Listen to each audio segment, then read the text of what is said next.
Folks, Black Star Network is here. Hold no punches! I'm real revolutionary right now. Support this man, Black Media. He makes sure that our stories are told. Thank you for being the voice of Black America, Roland. Stay black. I love y'all. All momentum we have now, we have to keep this going. The video looks phenomenal. See, this difference between Black Star Network and Black-owned media and something like CNN. You can't be Black-owned media and be scared. It's time to be smart. Bring your eyeballs home. You dig?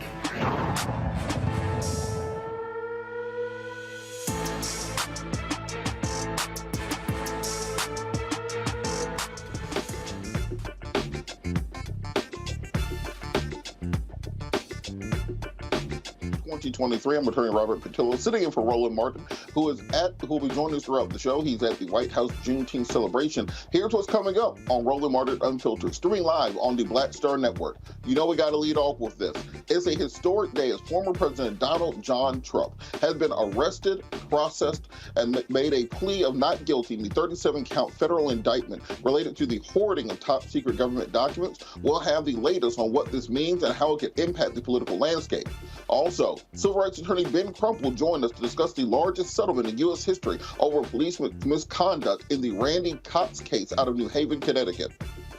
We'll also continue talking about the case of the Florida black mother who was gunned down by a racist white woman, whose mother now pleads at her funeral to not let her daughter's death be in vain.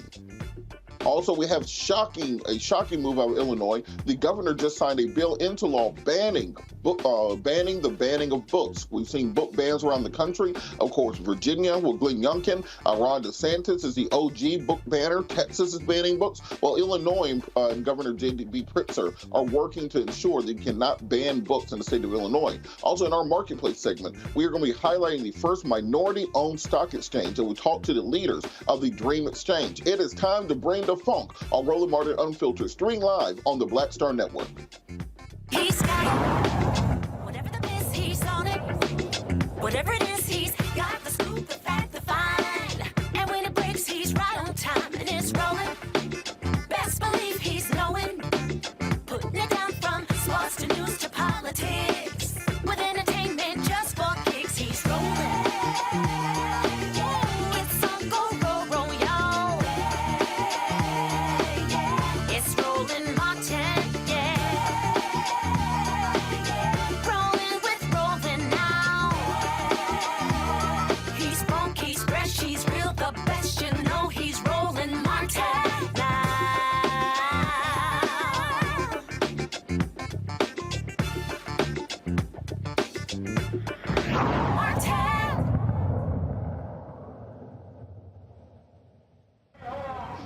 President Donald J. Trump was arraigned today in his first court appearance in the federal indictment involving his 37 felony counts in the document scandal that has been gripping the nation.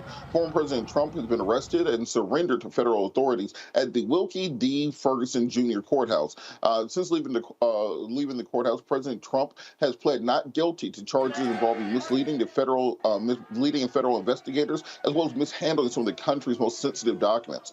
Trump was quickly processed in and out before a magistrate judge at 3 p.m. alongside his co-defendant, Walter Knott. Now, the interesting thing about the co-defendant, Walt Nada, he actually did not enter a plea today because he does not have a lawyer. Now, Mr. Nada is not a lawyer, not a political official. He's Donald Trump's body man. He's the person who gets Donald Trump Coca-Colas and Big Macs and buckets of chicken, those sorts of things. And so Mr. Nada, his entire criminal defense in this case is being financed by, not directly by President Trump, but by people who run PACs and who are supporters of President Trump. So it's going to be interesting going forward to see exactly what Mr. Nada's plans are going forward in this case, because if he flips and testifies against President Trump, that may be the last nail in the coffin when it comes to this investigation, when it comes to getting a conviction in this case. Now, the federal prosecutions of this nature have about a 99% conviction rate. So when the federal government brings a case like this, in the words of Omar from The Wire, if you're going to come at the king, you best not miss. And normally the federal government does not miss. I want to take a couple minutes just to break down these charges against President Trump and to myth bust much of the things that have been percolating in right-wing media with regards to these charges. So of the 37 charges, 31 are for violation of the Espionage Act. So the Espionage Act does not mean that Donald Trump was actively spying on the United States government. It does not mean he was dressed up like James Bond, sneaking around, stealing files. Conversely, the Espionage Act was actually created during the Woodrow Wilson administration in World War I and has been used to prosecute individuals who have been historically misplacing and misusing government documents. The Espionage Act has nothing to do with classification of documents. That's the most important thing to understand, because the Espionage Act was actually written and enacted before the classification system was even put in place by the U.S. government. So when you hear this argument, well, Donald Trump had the power to declassify them, it has nothing to do with declassification. The charges that are against him are two parts of the Espionage Act. One, with regards to retention of documents. He retained these documents without authorization. So anytime you retain national security related documents without authorization to do so, that is a violation of the Espionage Act, regardless of who does it, regardless of classification level. Secondarily, dissemination and distribution of those documents. Because it is widely accepted that Donald Trump did show these documents to other individuals, and we know this because Donald Trump is on tape saying that he showed these documents to other individuals. So this is where you get 31 counts of violation of the Espionage Act. So when you hear the Trumpers say,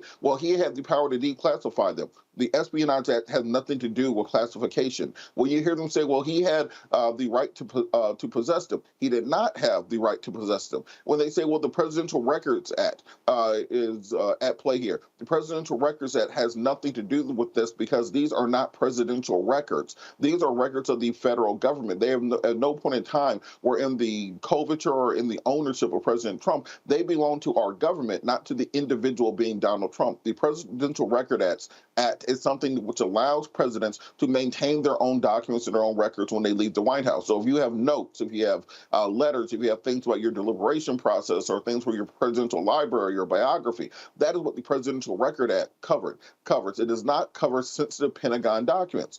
Also, the other 7 counts against Donald Trump are primarily for misleading prosecutors, lying to federal investigators, obstructing justice, willfully retaining documents. How do we know that he willfully retained the documents? Well, it wasn't negligent because he did it intentionally. It's not as if he just had a briefcase and these documents happened to fall in there. If that was the case, then we wouldn't see charges. It's because he intentionally took these documents. He intentionally hid them from the federal investigators. He intentionally lied to those federal investigators. That's how we know that the retention of these documents are willful. How do we know that? Because he says on tape, I have the power to declassify these documents. I did not do so.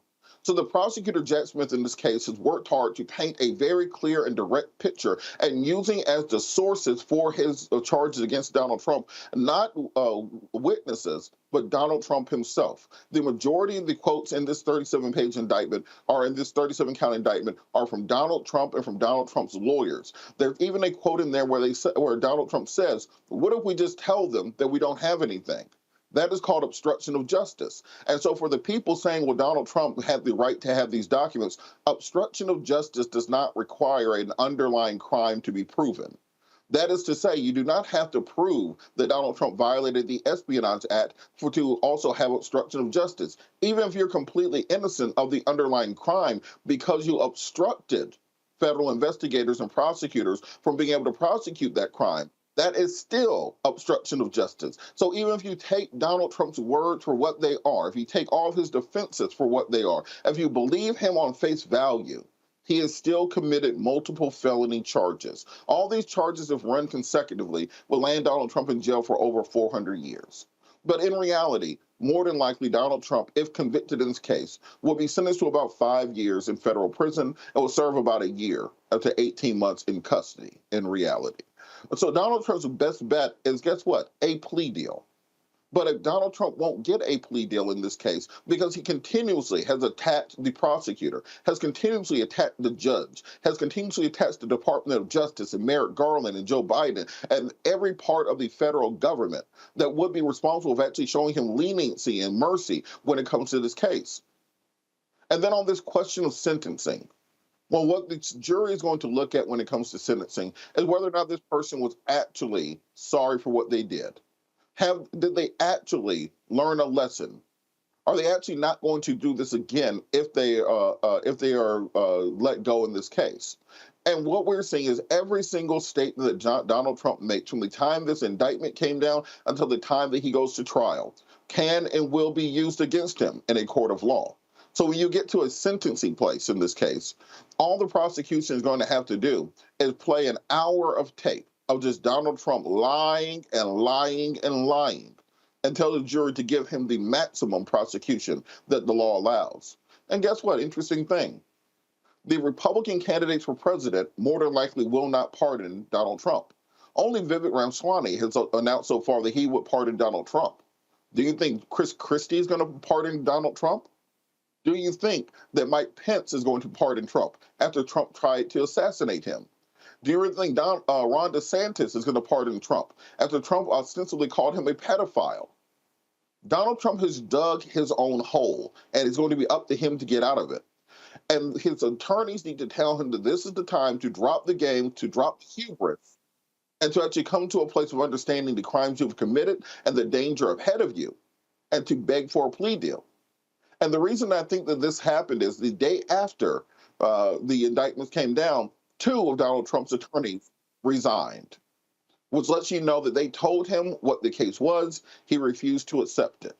So Donald Trump has placed himself in a place that we have not seen in American history, where he will be the first president to serve jail time after his presidency. This is a dangerous place for this nation. This is a dangerous place for our Constitution. But today, the rule of law shows that it's more powerful than the rule of men. I think it's important that we understand exactly what this moment and what this time means for America, and that we work to come together around it.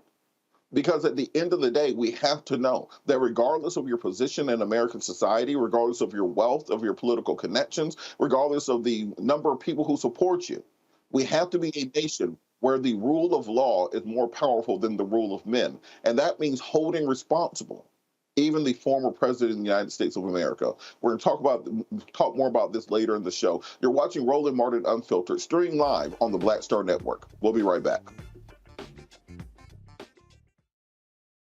Hatred on the streets, a horrific scene, a white nationalist rally that descended into deadly violence. White people are losing their damn minds. As an angry pro-Trump mob storms the U.S. Capitol, we've seen shooting. We're about to see the rise of what I call white minority resistance. We have seen white folks in this country who simply cannot tolerate black folks voting. I think what we're seeing is the inevitable result of violent denial. This is part of American history. Every time that people of color have made progress, whether real or symbolic, there has been what Carol Anderson at Emory University calls white rage as a backlash. This is the rise of the Proud Boys and the Boogaloo Boys. America, there's going to be more of this. Here's all the Proud Boys, guys. This country is getting increasingly racist in its behaviors and its attitudes because of the fear of white people. The fear that they're taking our jobs, they're taking our resources, they're taking our women. This is white fear.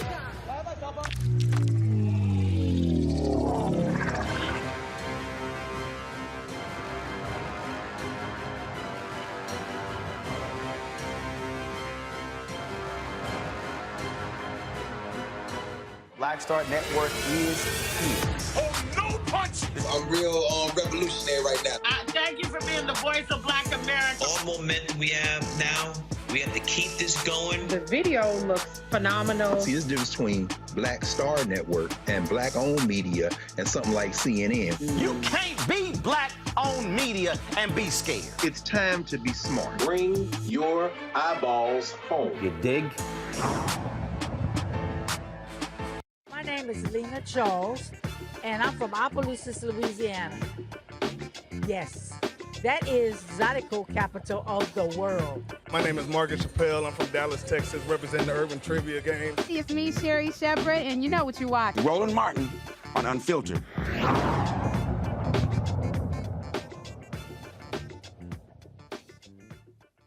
A historic day as a $45 million settlement is reached in a Connecticut case of a black man paralyzed after being seriously injured in the back of a police van when the driver braked suddenly. Randy Cox of New Haven, Connecticut, his case was settled today. He was a black man that police officers paralyzed during a traffic stop in 2022.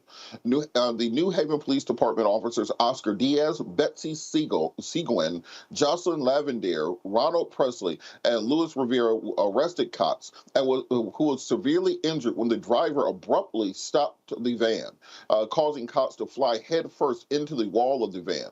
Cox is now paralyzed from the chest down. The officers are facing charges. Joining me now to discuss this, one of the largest payouts ever by a city in a police brutality case is the Cox family attorney Ben Crump. Attorney Crump, how are you doing this evening? I'm doing well. Thank you for having me. Thank you so much for joining us. You know, we've seen in recent years the cases you've worked on. Breonna Taylor, $27 million. This case, $45 million. Well, why do you think cities now are settling for more in these police brutality cases? And do you think this will help to change the conduct of police departments nationwide? Well, that's certainly our endeavor. We're hoping to raise the value of black life in America. You know, with Breonna Taylor, we had a record-setting settlement for a black woman in America with $12 million. And then after that, George Floyd settled for $27 million, which was the highest in history paid out for a police misconduct case until last week when we successfully resolved the tragic paralyzation of Randy Cox because of the malfeasance of the New Haven Police Department and their officers. And so every chance I get, our legal team try to send the message that we want to make it financially unsustainable for them to continue to brutalize and killing black people unnecessarily in America. And I think many Americans became acquainted with the quote-unquote rough ride that police officers do, similar to the Cox case and the Freddie Gray case out of Baltimore. Can you talk a little bit about Mr. Cox and the injuries that he suffered at the hands of these police officers? Yeah, and it was very similar to Freddie Gray. I made many of those arguments. The only difference between Freddie Gray and Randy Cox was obviously Freddie Gray succumbed to his injuries. But secondly, there wasn't a video in the Freddie Gray case, and thank God for the advent of technology, because the video shows him hitting that divider in the back of that police transport van, handcuffed, and you can tell then this is very serious just by looking at the video. But what's equally disturbing, if not more disturbing, is how the police officers responded when he got back to the Sally Port back at the police station. They didn't take him to the emergency room. They took him back to the police station. And when he said, "I think my neck is broke," and he said it on more than one occasion, they act like it was a joke. They didn't give him the benefit of professionalism or consideration. They dragged him off the police transport van. They then threw him like a rag doll in the wheelchair, and then they threw him on the floor and dragged him while he was handcuffed, and then put him in the jail cell, shackled him, and closed the jail cell door. And so it was just deplorable. And we argued that the conduct at the police station further exacerbated his fragile medical condition to the point where now he is a quadriplegic. That means he can't move anything from his chest down. And for the rest of his life, he has to live with this life sentence. We talked about the fact that these settlements continue to come in. You know, Freddie Gray's case was over a half-decade ago, but these similar actions are still taking place. What do you think it will take for police departments around the country to really get the message and stop bankrupting cities, but just change policies to treat African Americans with actual human rights? Well, I think it is multi-layered. It's going to take police officers going to jail when they commit criminal acts of violating constitutional rights of citizens. That's number one. Number two, I think we have to continue to make these cities have financial apocalypses every time they kill a black person unjustifiably, to where it either bankrupts them or severely affects their budget. And then they will train those police officers appropriately and say, hey, we cannot have any more bigoted policing where you trample on the constitutional rights of black people, leading to their death or serious bodily injuries, because we know attorneys like Ben Crump and others are going to hold us accountable for this excessive force against black and brown people, because we don't see the videos of them doing stuff like this to our white brothers and sisters. Where are those videos? You're absolutely correct. I think the advent of video over the course of the last decade may be perhaps the most persuasive tool that we've had when it comes to actually bringing justice in these cases. We always talk about these black men and black women who have been brutalized or killed by police officers almost in the form of a hashtag. We know their names, but we don't know their stories. We don't know who they are. Can you tell the viewers about Mr. Cox? Who was he as a person, not just as a hashtag of another victim of police violence? Yeah, no, Randy Cox seems to be a salt-of-the-earth brother. He was a loving son, a loving father, a loving brother, just a good guy. This happened on Juneteenth of last year, almost a year ago, and they were having fun at a community cookout. And apparently, for whatever reason, the police came and saw fit to, search all the members and so forth, and they claimed that there was a gun in Randy's car and that he didn't have a license to have it. But everything we saw that happened in that van and to him, we argue, was for pretextual reasons, because black people were celebrating that Juneteenth cookout too much. And that is the problem we keep having, whether it's George Floyd or Breonna Taylor, these very questionable police violations of the Fourth Amendment against unlawful search and seizure. But had it not been for that this Juneteenth for 2023 would have been just as joyous for Randy Cox as a brother, a father, and a son as last one was. But regrettably, none of his Juneteenths going forward in the future would be something that brings about merriment. It would be something that brings about the worst nightmare of his life. For the rest of his life, he's going to have to be taken care of hand and foot because he can't move anything beyond his chest.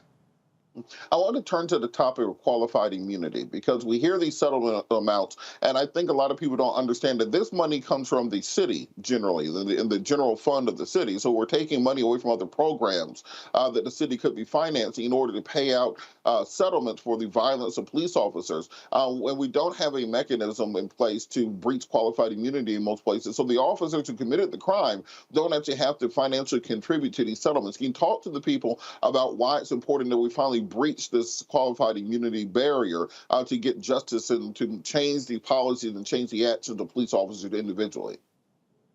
Well, I think two things. Number one, qualified immunity is important to be challenged.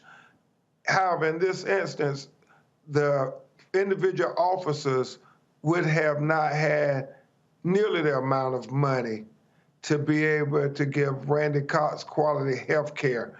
And so it's important that we hold these cities and municipalities accountable. But I get it when people say we want these officers to suffer personally too. Absolutely, we do. But we don't want them to do what they try to do in Texas a lot, say, go sue these officers, bankrupt them, but the city's not going to give you any money. So you have to be careful how you make these arguments, because you can have a Pyrrhic victory where you got a $100 million verdict against a police officer who only was making $40,000 a year. And yeah, you have a judgment against them, but your clients won't have any compensation in reality, because they would just have a verdict that's on a piece of paper. Now, the cities use qualified immunity too, and that's, you really got to think, the cities and the leadership are the people who, if they want to get rid of police brutality and bigoted policing, they can do it. They know who the bad actors are. They can terminate them. So I believe we just got to keep hitting them over and over again, and we got to keep making police officers go to jail over and over again when they kill us unjustifiably or brutalize us. And remember, this isn't going to happen overnight. We've been dealing with racist policing for 400 years in America. So we're making great progress when you think about just where we've come in the last 20 years.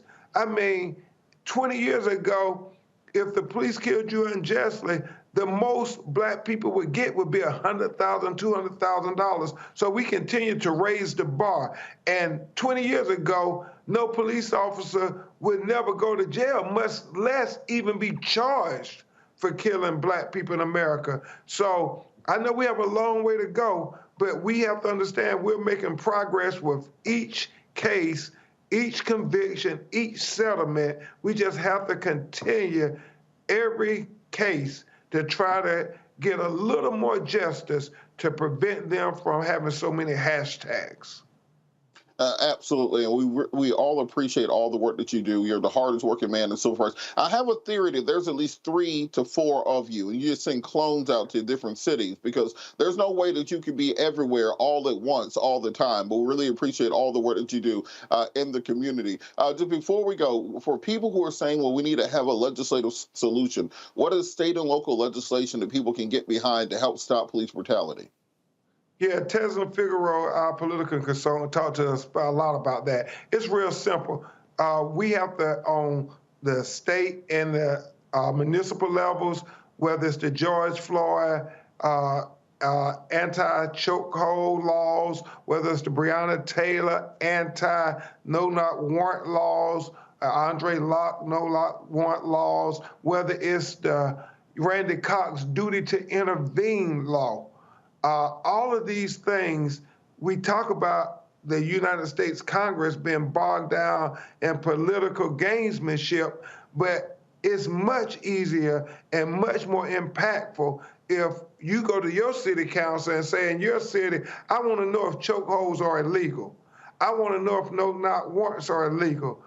I want to know if a police officer has a duty to intervene when they see an injustice, even if it's being committed by another one of their fellow officers. Because then if the answer to any of those are no, then there's something you can do in the name of George Floyd, of Breonna Taylor, of Tyree Nichols, of Andre Locke, and Randy Cox. We all have a role to play in this struggle for liberty and equality, as Martin Luther King said. Thank you so much, Attorney Crump, for all that you do, and will keep us updated on any developments going forward, because we know that you are always here advocating for the community. We appreciate you joining us this afternoon. We're going to be back after the break on Roland Martin Unfiltered, streaming live on the Black Star Network. We're going to continue talking about Trump. Tune in. We'll be right back. That was a pivotal time. I remember Kevin Hart telling me that. He's like, man, what you doing, man? You got to stay on stage. And I was like, yeah, well, I'm young, thinking, like, I'm good. And he was absolutely right. What show was you at the time? This was one-on-one. Got it. During that time. So you're doing one-on-one, going great, you making money, you like... I'm like, I don't need to leave. I don't need to leave from, Wednesday, Thursday to Sunday. I didn't want to do that. It was just like, I'm gonna stay here. Or I didn't want to finish work Friday, fly out, go do a gig Saturday, Sunday. I was like, I don't have to do that. And I lost a little bit of that hunger that I had in New York. I would hit all the clubs, run around. Sometimes me and Chappelle or me and this one or that one, we'd go to the Comedy Cellar at 1 in the morning. And I mean, that was our life. We loved it. You do 2 shows in Manhattan, go to Brooklyn, leave Brooklyn, go to Queens, go to Jersey. And I kind of I got complacent. I was like, I got this money, I'm good. I don't need to go chase that, because that money wasn't at the same level that I was making, but what I was missing was that training. Yes. Was that. And it wasn't the money. It was the money, it was that's what I needed.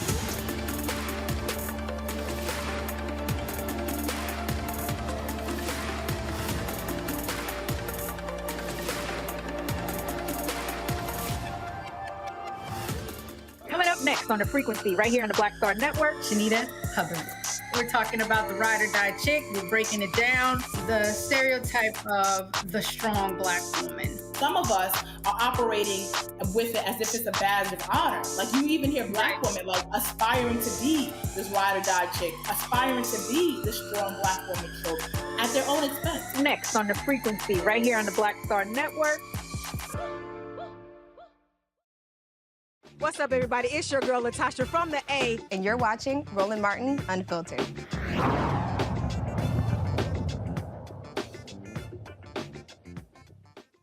Welcome back. Before we continue coverage of President Trump's arrest, we're going to throw it to Roland Martin, who was at the White House Juneteenth concert. Roland, how are you doing over there? Hey, Robert, here at the White House. So you have a couple of band performances going on. Oregon State, Tennessee State, I'll show you.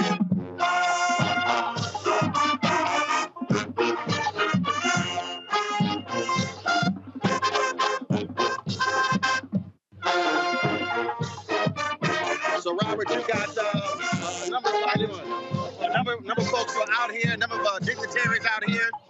This Method Man, of course, is handling all of the duties here, and so he's sitting here on the microphone. Right, how you doing? Hold on, I'm live. I'll be right back. So again, all kind of folks are out here. So you've got a number of performances. Jennifer Hudson is performing. Lettuce is performing. You name it, they're going to be here talking this whole thing up. You got these two bands performing right here. That's what's going on right now. And so I'm gonna slide right through here. I'm gonna grab him for a second. And so as you see, hey, what's happening? And so let's show y'all this here. Method Man up here. I'm gonna get a picture this way. You got 20 seconds? So we here. So what's up, baby? What's my uncle right here? Live on the show right now. So are you enjoying your duties? Yes, I am. I'm glad I caught you early, because later on you're gonna be a mess. We all is though. Well, it's gonna be all a good party out here. I love you, brother. I love everything that you do for us and beyond, outside of the scale of everything you do for us. It's so well. Man, I appreciate it. Yes, and Redbone not on the show today. But Julian Malvo. But I mess with her all the time. When you think about her. I love her. Yes, sir. All right, baby. Salute. You enjoy it. All right. I will later. Can you say hello? All right, folks. And so again, we're out here. This is the first time the White House ever had a Juneteenth concert. Again, a number of performers who are going to be here. Let me just show you here the look behind us. We're on the South Lawn.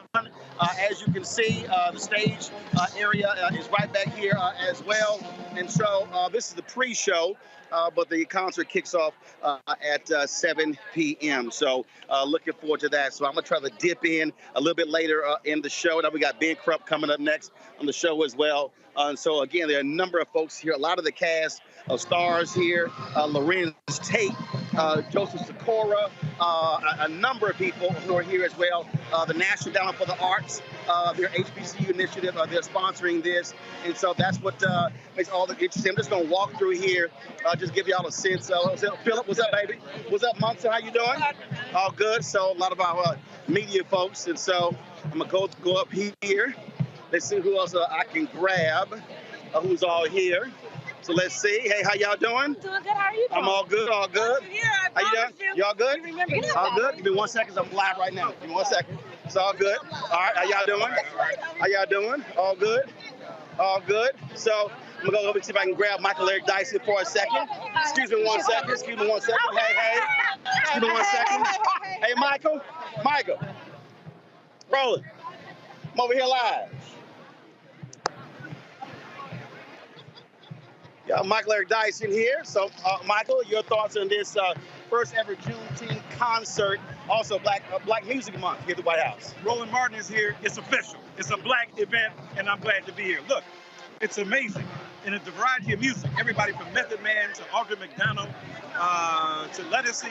It's an extraordinary, if you will, cornucopia of Black expression, and it's beautiful in this White House, celebrating Juneteenth and the musical traditions that sustain us is a beautiful thing, my man.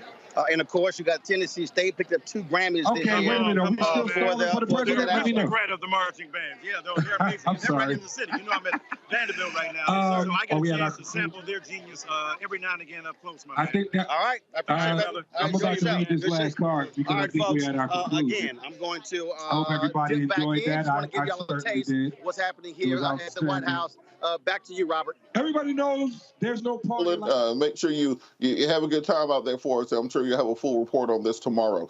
We will be back after the break. We're going to talk more about the Trump arrest. The first time in history a former president of the United States of America has been arrested by federal prosecutors. You're watching Roland Martin Unfiltered, streaming live on the Black Star Network. We'll be back after the break.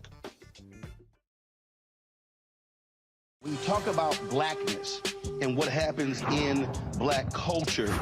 We're about covering these things that matter to us, speaking to our issues and concerns. This is a genuine people-powered movement. There's a lot of stuff that we're not getting. You get it, and you spread the word. We wish to plead our own cause.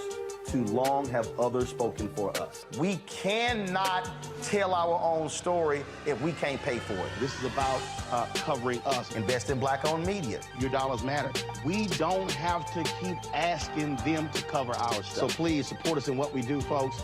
We want to hit 2,000 people, $50 this month, raise $100,000. We're behind 100,000, so we want to hit that. Y'all money makes this possible. Checks and money orders go to P.O. Box 57196, Washington, D.C. 20037-0196. The Cash App is $RM Unfiltered. PayPal is R Martin Unfiltered. Venmo is RM Unfiltered. Zelle is Roland at RolandSMartin.com. On the next, A Balanced Life with me, Dr. Jackie, owning your energy and how to use it. Trust me, it impacts the people on your job, who you attract, and even your love life. What you give out is what comes back to you. So like attracts like, right? So if you come in with a negative space and I match that negative energy, then 2 seconds later, somebody else coming with more negative energy, and then I was just always just matching negative stuff. And here's the kicker. If you're not careful, that energy can even be stolen. That's all next on A Balanced Life on Black Star Network.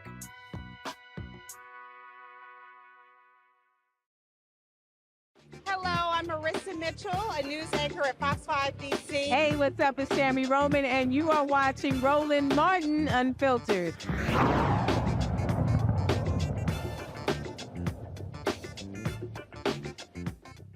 Welcome back. We're continuing coverage of the arrest of former President Donald Trump for, of course, espionage, violation of the Espionage Act, additional crimes he's committed, including obstruction of justice and conspiracy. One of the things that I've heard throughout the day, I was just checking Twitter for some of the conservative arguments, and this argument about, well, why didn't they charge Hillary Clinton? Why didn't they charge Mike Pence? Why didn't they charge Joe Biden? For a very simple reason. None of them did what Donald Trump did. With the 31 counts for the Espionage Act, that requires you to have national security information. Mike Pence didn't have national security information. Joe Biden didn't have national security information, and neither did Hillary Clinton, based upon what James Comey told us. This is why they weren't arrested. Also, with regards to the 6 other charges, you have to obstruct justice. Hillary Clinton, Joe Biden, Mike Pence, none of them did that. They turned over the documents when they were asked. The investigations took place. It was only Trump who instructed his lawyers to hide documents. It was only Trump who lied to investigators about where the documents were. It was only Trump who decided to willfully break the law. And that's the reason Donald Trump is being indicted. Don't let these people try to whatabout you to death. They will try to do whataboutism and never have to talk about what actually happened. I'm going to bring in the panel on this. Joining us this evening, Dr. Mustafa Santiago Ali, former senior advisor for environmental justice at the EPA, as well as Randy Bryant, DEI distributor, Washington, D.C. Easy for me to say. Thanks both of you so much for joining us this evening. Let's start with you, Randy. What was your takeaway? What were your thoughts while seeing the former president of the United States of America being arrested and having to surrender to federal authorities? I must admit, I get a bit of joy. To be honest, I get a bit of joy. But it's also disgusting how he does get the special treatment, how he did not have to really take a mugshot, but he'll have his fingers fingerprinted, that he he gets this, very much special treatment as if he is a celebrity. It's still quite disgusting. And his arrogance. I mean, this is a man who, afterwards went to a Cuban restaurant as if this is a reception. But he's also, we have to give him credit for being quite strategic, and that he knows that this will only rally his supporters. It's not about what's right and wrong. It's just about having power. And they don't care what crimes he committed. They really don't. They're not trying to research it. They're not trying to learn. Their cognitive dissonance is on full display. They just want Trump in power. And they feel empowered by this criminal. And Mustafa, on that point, we've talked a lot about the politics of this. The Trumpers are claiming, well, this is a political prosecution. We're seeing more and more sharper criticism, even from other Republicans, now that the indictment has been unsealed and that Donald Trump has been arrested. Do you think the Republican Party is finally turning away from Trumpism? I think that there's a percentage that is beginning to turn away from Trumpism. Of course, there's politics that's in there because we're moving into the 2024 election cycle. But, politics should not be a part of the equation that we're dealing with now. We are literally dealing with national security, and people should really take that serious. There's a reason why documents are classified. I worked at the high level in the government, and I understand how we were trained to make sure that we were protecting the documents that we had. And then when we left, the steps that we had to follow before we could be released from federal service. You've got agents who are out there working. When you have top security information, if that is actually leaked, people could get hurt. You've got the military and all the things that they're doing. You've got a number of different dynamics, from everything from energy to our economic system, that when you see those documents that are sitting on the floor and you see the labeling that's on there, there's a reason why people have to go through immense background checks to make sure that they are even allowed even close in the room for many of these documents. So we should really take this much more serious than we are, because there could be huge ramifications, and the president shouldn't have done the crime if he didn't want to do the time. And staying on that point, I'm going to stay with you, Mustafa. Michael Cohen, President Trump's former attorney, said something this weekend on social media that kind of flew under the radar, but I think it might be the most significant thing that we've heard thus far, which is he said, pay attention to those Iranian documents that President Trump was waving around. So just by way of explanation, one of the charges against President Trump is that he took battle plans for the United States to strike Iran, and that he was waving those around, talking about them with other people, showing them to other people, etc. When the federal government raided Mar-a-Lago, as they call it, they really searched Mar-a-Lago, but Donald Trump calls it a raid. When they searched Mar-a-Lago for the documents, everything that they recovered, they never got those Iranian documents back. What we saw during the Trump administration was what? We saw him doing the saber dance with the Saudi Arabian sheikhs. We saw him with his hand on a globe, glowing while they were making a deal and a pact. We know that when Khashoggi was murdered by the Saudi Arabian government, Donald Trump did nothing and sided with MBS, Mohammed bin Salman. We know that Jared Kushner, since leaving the White House, has made a $2 billion deal with the Saudi Arabian government. We know that Saudi Arabia and Iran have been in a pitched Cold War for nearly 20 years in the Middle East. But suddenly, as soon as Donald Trump gets out of office and these documents about these battle plans for Iran are in his possession and have gone missing, Iran and Saudi Arabia just a couple weeks ago went to Beijing and struck a peace accord. And now they're working directly together against the interests of the United States of America. So when we say these documents may be more important than we understand, I think it may take years for us to unravel just how deep this taint goes and just how many documents President Trump has been in a hold of. So Mustafa, when people make this argument that this is some kind of political witch hunt, how should people respond? They're incorrect. This is a deadly game that the president has placed us in. When you have that type of level of information that has disappeared and that people had access to. You know, it's not that difficult for someone to slip a significant amount of money to somebody who was, you know, in and out of Mar-a-Lago. It could have been somebody who was cleaning or somebody who was visiting or whatever the situation is. So we've got a very significant situation that's currently going on with the information that has circulated and the eyes that will be able to be placed on it. And then, of course, in having a former commander-in-chief who did not see the value in helping to keep our country safe by following the rules that were set to help make sure that these types of things did not happen.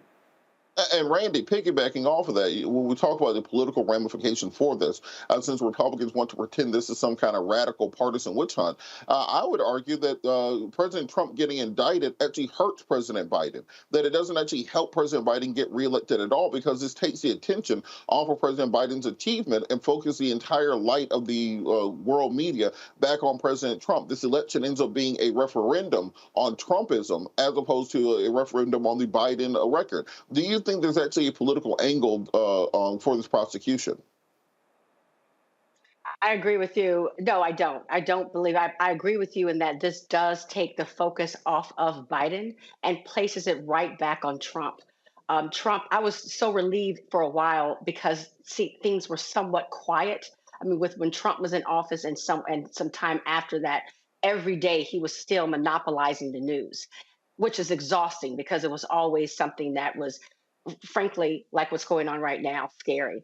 So yes, I think it really does distract from some of the great things that Biden's administration is doing right now and places the attention right back on Trump.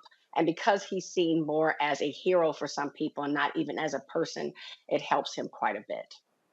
You know, I think if the Biden people wanted to, they could make one of the most persuasive arguments that President Biden has been one of the most effective presidents of the past 50 years. If you look at the fact that President Biden, coming out of both a pandemic and an insurrection that tore this nation apart, coming out of unprecedented times and a point in time where you have a balkanized MAGA movement that refused to work in any way, shape, or form with Democrats, he was able to push through a $1.5 or $1.7 trillion infrastructure deal. If you look at the highway collapse on I-95 in Philadelphia or even the highway collapse on I-85 in Atlanta, you know that we need infrastructure in this country. President Biden was able to deliver on that campaign promise. When we're talking about the weather patterns that we're seeing nationwide, between the wildfires sending a giant cloud over the eastern seaboard and the effects of climate change throughout the country, he has a record investment in climate change that this nation has never seen.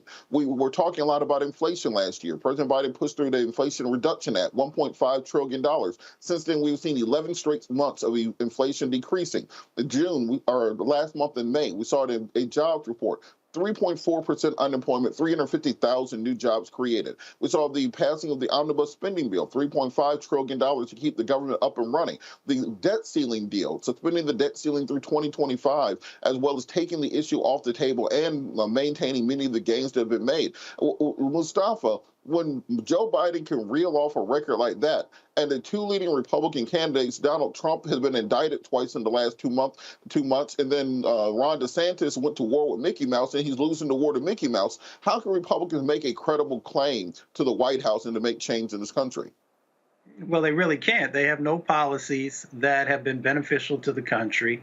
They have actually been blocking many of the things that you just mentioned. They tried every trick in the book to stop those things and then to shrink those things. So when President Biden rolls off that list and then brings forward individuals from across our country who are moving from surviving to thriving, whose areas are now in this positive transformation, then I think he has a positive, not only a positive message, but he has a winning message. But again, what you see is this chaotic situation that's currently going on that is taking away from being able to share all the amazing things that are happening and the additional things that could happen if you have continue to have a leader who is focused on actually helping the American people and not creating these systems and these situations where folks continue to be further and further away from what the American dream looks like. Absolutely. And Randy, talk to me about the political division that we're looking at nationwide right now. What do you think the impact will be? President Trump continuing to claim that this investigation is rigged against him, that the prosecution is rigged, that the judges are rigged, that the FBI is rigged, that the Department of Justice is rigged, CIA is rigged, the deep state is rigged. Everybody's working against me. Me. Oh, poor me. All I was a billionaire president of the United States. However, could I ever get justice in this country? Well, what impact do you think that will have writ large on the MAGA movement and on the political division in this country? Because once you lose faith in those institutions, what actually holds the nation together? I am scared that we will see another January 6th. I believe that he is rallying his troops and that he likes the mayhem. He wants to get the government off track because he is so invested in just himself and having power. So, I mean, we see it day to day. I believe we're seeing a great rise in violence. It's very clear, like Biden said, that white supremacy is our biggest worry when it comes to terrorism right now. And I believe that we're going to see a rise of that. I am concerned about us Americans living from day to day, but also what the major impact is going to be on our country. His goal is to divide, and he's been quite successful at it, particularly when he is creating fractions between the races. He's doing a very smart job. Him and DeSantis and those like him are doing a great job of trying to create fractions between people and groups and identity groups. So it's scary. It is scary. I had hoped that he would just go away like a movie when he finally was, but he refuses to. It's like a bad mold that just keeps creeping. Mustafa, there's a concept in law called res ipsa loquitur. The thing speaks for itself. And when I read through this indictment against Donald Trump, it just felt like it spoke for itself. You don't need testimony. You don't need witnesses. You look at what the law is. The law is you can't tell your lawyers to lie for you. The quote in the indictment is Donald Trump tells his lawyer to lie for him. These things speak for itself. Why do you think that instead of actually these people who are supporting Trump coming out and just saying Donald Trump didn't do this, he's an innocent person, he will be vindicated by the law? Instead of doing that, we get these searching conspiracy theories. Well, what about Hillary Clinton? And this is about Hunter Biden's emails. And then the DOJ just did this a cover up for the bribe that Joe Biden took from the Ukrainians that the whistleblower said behind closed doors. But he doesn't say he has any evidence, but he has allegations around it. Why do you think they are focusing so much on the distractions as opposed to just saying he's innocent? They made Donald Trump a deity. Let's be real. You know, he became for them the person that they want to be and would say the things that they always wanted to say. And it's so hard for them to let go of that. And because they refuse to let go of that, they are playing a role in the deconstruction of our country. So we just got to understand the mentality of individuals who are refusing to actually evaluate the truth. The information that's out there. And when folks refuse to do that and they shut themselves off from that, then you get the cultish behavior that we see going on across the country and the refusal to actually face the facts. Now, what we saw today, you know, Trump is famous for his big rallies, always talking about his rally size, the people who show up to support him. It seemed like maybe 50 to 100 people turned out in Miami to support President Trump. Do you think, I'm going to stay with you, Mustafa, do you think Trumpism is finally starting to wear out Republicans? Are they finally just tired of this? And is he losing some of his luster, even though these polls are saying that he's up by 50 points over the rest of the Republican field? Well, we know that there's, at least 35% of the Republicans who are going to stick with Trump, have stuck with Trump. Maybe that will erode a little bit. So you've got that dynamic going on. But I think that there are those others who are making the calculations of whom might be able to actually be a competitive candidate in the 2024 election. And, for them, the election is much more important than Donald Trump is. So if this continues, and I think as the news continues to keep a spotlight on these egregious actions that he has done, then it will erode some of that base. But I would not be surprised if the judge, which we have not talked about, does some special stuff that Donald Trump might not, it may take longer for the conviction to happen than folks might imagine. Randy, on that issue of the nation kind of fraying at its edges, we saw when Richard Nixon was potentially going to be the first president to be arrested and first president tried and convicted and jailed, Gerald Ford pardoned him for the good of the nation, they said at that period of time. We've already had some Republican candidates come out and say that they would pardon President Trump. So the question becomes, should President Biden, if President Trump is convicted, pardon him to try to stop what you said, the MAGAs from becoming an insurgency, from bombing buildings, from killing government officials, to turn into a guerrilla army in this nation? Would that be the best way to bring the country back together? No. I believe that would add to further destruction. I believe it shows that we have absolutely no law and order whatsoever in this country. I believe it would make others lose faith that when someone does something egregiously wrong, obviously wrong, if people would take the time to read the documents, that we still are weak and we don't hold our leaders up to a standard. I believe it would be a grave mistake for Biden to pardon Trump if and when he is found guilty. It's interesting to me also because when we talk about this idea of President Trump potentially having a future in the Republican Party, Republicans keep saying, he's guilty. We still stand behind him. But we're still seeing more and more Republicans jumping into this primary field. You got Tim Scott, you got Nikki Haley, you got Asa Hutchinson, you got Vivek, the author, you got Ron DeSantis. Now we've seen Mike Pence and Chris Christie jump in recent days. Now there are Larry Elders. Apparently, I found out today as a presidential candidate for Republicans. Now they're saying that people are trying to recruit Georgia Governor Brian Kemp to run for the Republican nomination. Glenn Youngkin's name is out there. So what I've said from the beginning is that these people will not be running if they thought that President Trump will be on the ballot. None of those people can compete with President Trump. But if President Trump is in jail, then it's a wide open field. Randy, just last word to you. What do you think it says when you have this many Republicans running against Trump for this nomination when they're still claiming to believe that he's going to be exonerated? Well, the Republicans have always done a good job of appearing in a solid front. They've always done a good job with that. But if you read, I mean, it like you said earlier, it is very clear. I mean, these are some serious charges, and there's a lot of evidence provided by Trump himself to prove his guilt.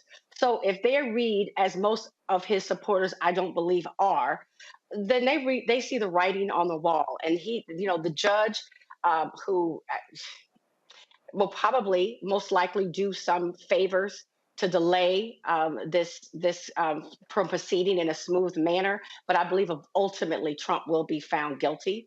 And people are recognizing that behind closed doors, but that they're always going to present a united front, the Republicans.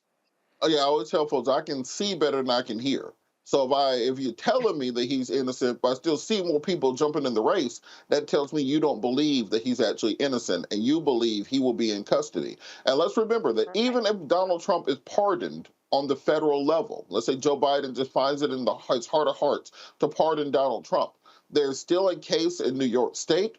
There's still a case in Fulton County, Georgia.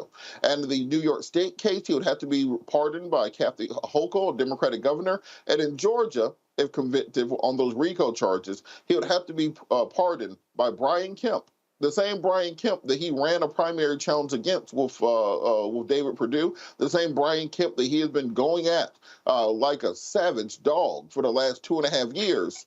That Brian Kemp will be in charge of whether or not Donald Trump spends the rest of his life in a South Georgia prison.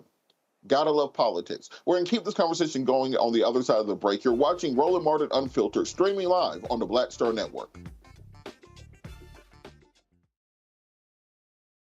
Question for you. Are you stuck? Do you feel like you're hitting a wall and it's keeping you from achieving prosperity? Well, you're not alone. On the next Get Wealthy with me, Deborah Owens, America's Wealth Coach, you're going to learn what you need to do to become unstuck and unstoppable. The fabulous author Janine K. Brown will be with us sharing with you exactly what you need to do to finally achieve the level of financial success you desire through your career. Because when I talk about being bold in the workplaces, I'm talking about that inner boldness that you have to take a risk, to go after what you want, to speak up when others are not. That's right here on Get Wealthy, only on Black Star Network.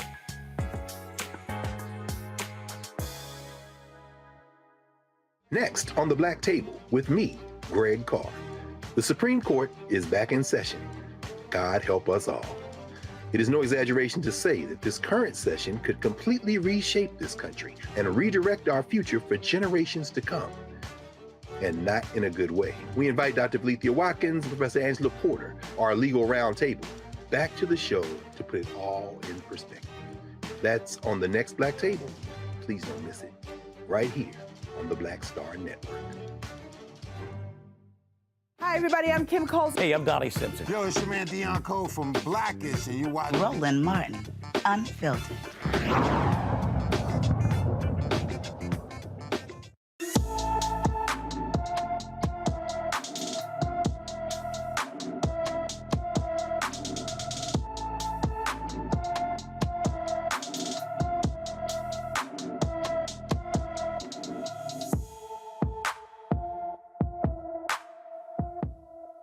Today in Black and Missing, the Gwinnett County, Georgia Police Department needs your help in locating an endangered teen. Nivea Ashley Bell left Little Burns Parkview High School on May 24th and has not been seen since. The 14-year-old is 5'3" tall, weighs 130 pounds, with black hair and brown eyes. Nivea was last seen wearing brown pants, a white shirt, and black and white Converse. Anyone with information about Nivea Ashley Bell is urged to call the Gwinnett County, Georgia Police Department at 770-513-5300. That's 770-513-5300. We're hoping for the safe return of young Miss Bell to her family as soon as possible. That's why we do these stories, because we hope for happy endings. Shifting gears, we're going to the state of Florida. Of course, all news had to emanate out of the state of Florida, where hundreds of people filled a Central Florida church to pay their last respects to a black mother who was fatally shot in front of her 9-year-old son by a white woman firing through the door of her home. We have video from the funeral. On Friday, June 2nd, well, A.J. Owens was... At approximately 9 p.m., a racist white woman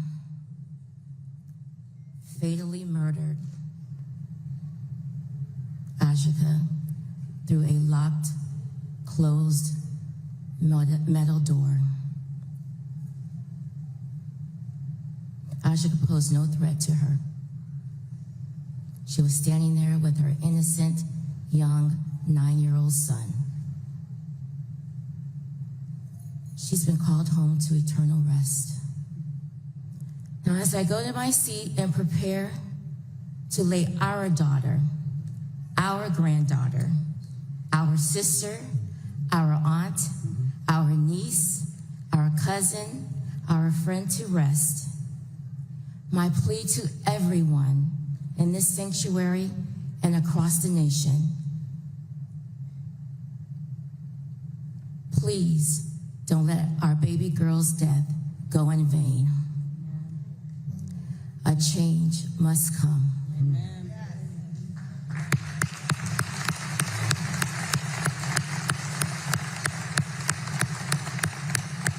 Ashika A.J. Owens is depending on us. Yeah. Those 4 kids are depending on us.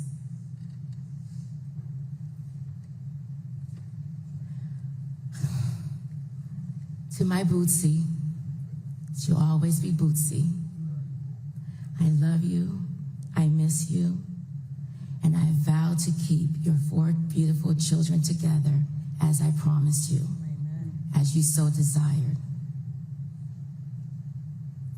Village, village, everyone in this room is a part of the village. We need you. They need you.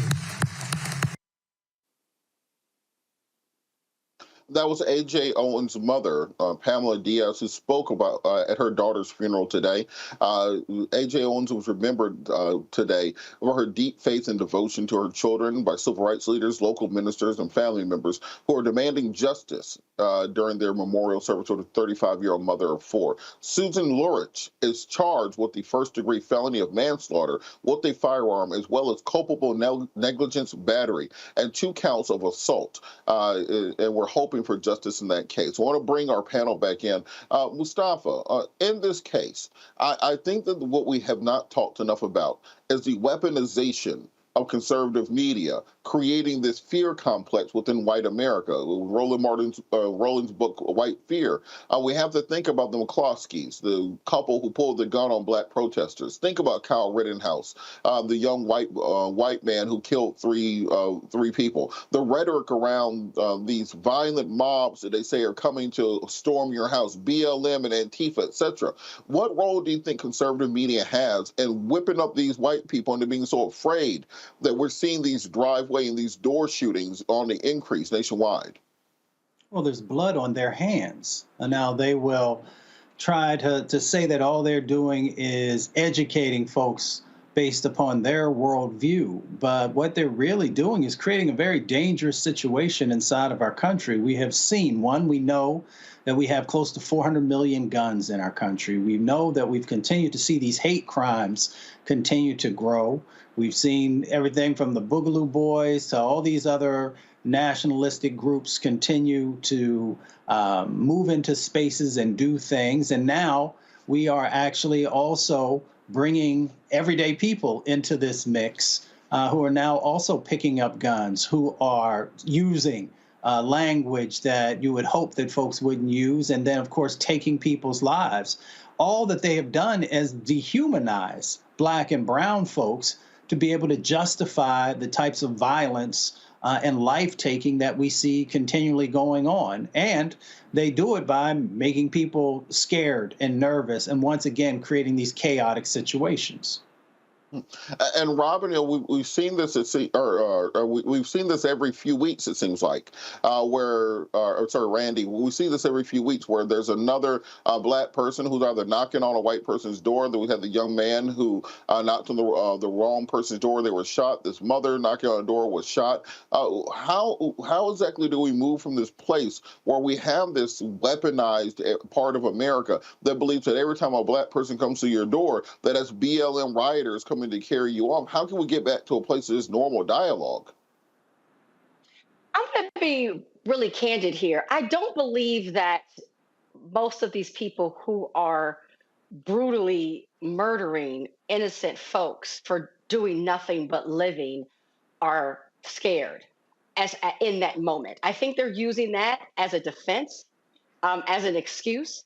I think that the real fear comes in that they are losing power in America. I think that is what white fear stems from, that they are losing their position, they're losing their privilege as they see just daily, when we had our first black president, as certain laws are being passed and policies are coming up, that as we're fighting back, as we are rallying and voting and showing up at the polls, I believe that is what they're afraid of.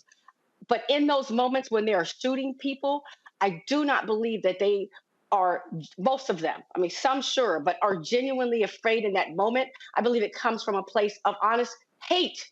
I believe these are hate crimes. And I believe that they're using fear as an excuse to justify their sick behavior. You're absolutely correct, and we want to make sure we provide as much attention to this case because we saw this in the Ahmaud Arbery case, that until the community is paying attention, it's very difficult to get justice. So we have to keep our eyes and keep our activism on this case, and we will, of course, keep you updated. Going back to the headlines, in California, a California skate park has been named for Tyre Nichols. The skate park at Regency Community Park in Natomas has been renamed in honor of Tyre Nichols, a Sacramento native killed by 5 police officers in Memphis, Tennessee earlier this year.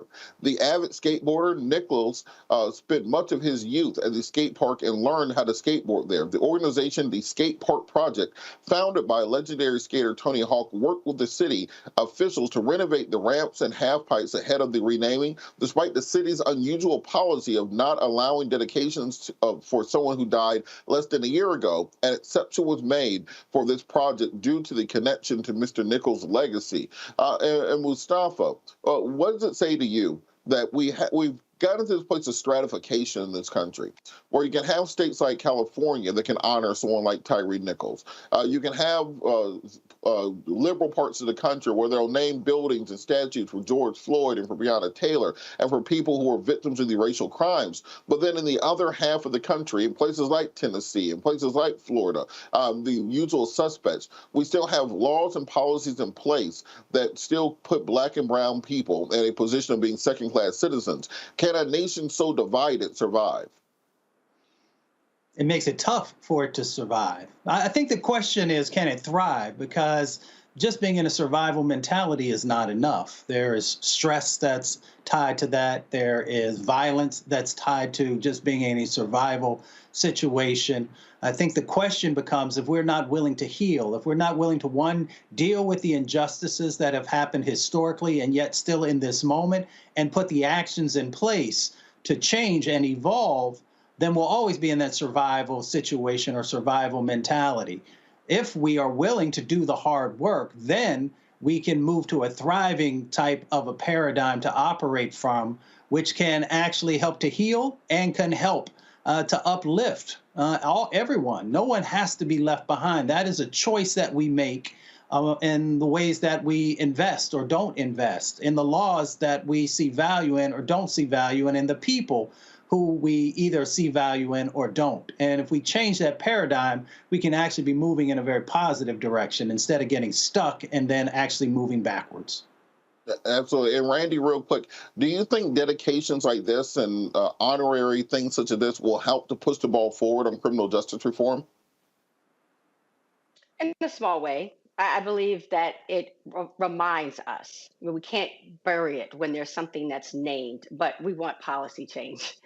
That's what we want. Yes, the skate park is nice, and I hope it provided some healing or some comfort that Tyre will be remembered in that way to his family and friends. But ultimately, we need major change so that innocent victims are not killed. You're absolutely correct. The symbolism is nice. We appreciate the symbolism. But at the end of the day, we would like to have fewer hashtags, less symbolism, less need to have memorials for people, and the type of reforms necessary, as we talked about with Attorney Crump earlier in the show, that will stop this plague from continuing to ravage the Black community. We should be able to have as much trust in government as any other individuals that pay taxes and are citizens of this country. We can no longer accept simply being second-class citizens because we have a federal government that's too recalcitrant to act, and state and local governments that have not been pushed and cajoled to the point of changing their policies. It's happening step by step, day by day. Don't think that things aren't changing, but there's still much that needs to get done. We're going to continue this conversation on the other side of the break. You're watching Roland Martin Unfiltered, streaming live on the Black Star Network. We'll be right back.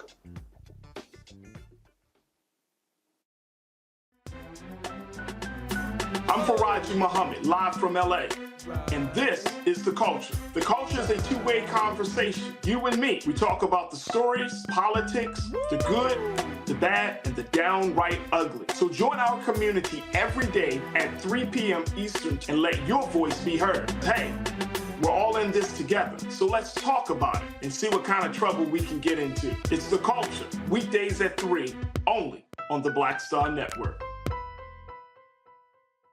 Hatred on the streets, a horrific scene, a white nationalist rally that descended into deadly violence. White people are losing their damn minds. As an angry pro-Trump mob storms the U.S. Capitol, we've seen shooting. We're about to see the rise of what I call white minority resistance.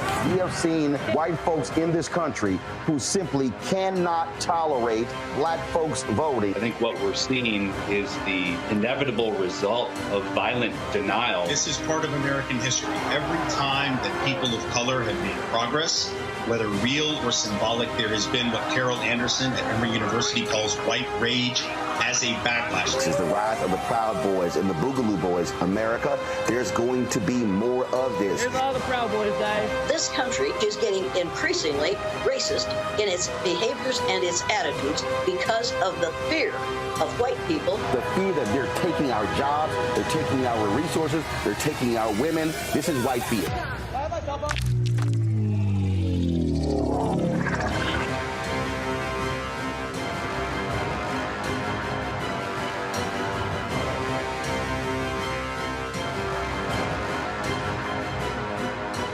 Hey, what's up, y'all? I'm Devon Franklin. It is always a pleasure to be in the house. You are watching Roland Martin Unfiltered. Stay right here.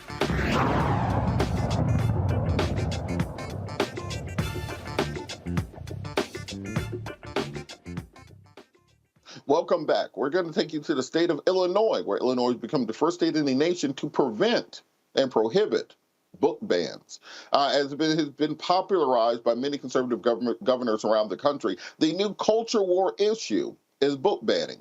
We've seen it in Virginia, we've seen it in Florida, we've seen it in Texas. This is where conservative parents are so outraged by the idea of adult messaging being in books that they've decided to start banning entire curriculums. Now, of course, this is all just an excuse. One, to cover for the Republican lack of policy on education.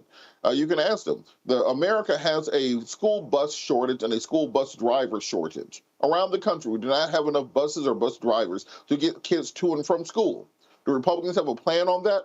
Absolutely not. But do they have a plan to ban books? Absolutely. This also goes into their war on the LGBTQIAPK plus community. Conservatives have decided that the new group that they will launch a culture war on are gay people. Now, gay folks are just minding their business, not bothering nobody, but conservatives decided that the new front in the culture war would be claiming that the members of the LGBTQ community were trying to indoctrinate your children into becoming gay. That is their argument. Now, can they raise test scores? No. Can they help the kids read and write better? No. Do they have any plan to make sure that our kids can compete in the second half of the 21st century against China, against India, against all the other rising nations who want to take our position as leadership in the world? No. But can they bother gay people for no apparent reason? That's the cornerstone of the modern GOP. So today, the state has continued to challenge and axe literature from public schools and libraries across the country. Governor J.B. Pritzker signed a law prohibiting public schools and libraries from banning those sorts of books. Let's have the video from Governor Pritzker. In 2022, there were 67 attempts to ban books here in Illinois. Books about coming of age and mental health. Books about LGBTQ plus kids and teens. Books about the Black experience and racism. Renowned classics like The Kite Runner and To Kill a Mockingbird. This is not the first time in history that we've seen this. The United States has gone through periods of protests against works by authors like Charles Darwin and Mark Twain and J.D. Salinger. The argument for banning books always begins with the claim that it's about protecting the children. And yes, of course, we all want to protect our children, so they're reading age-appropriate material. But banning books from libraries isn't about that at all. Book bans are about censorship, marginalizing people, marginalizing ideas and facts. Regimes ban books, not democracies.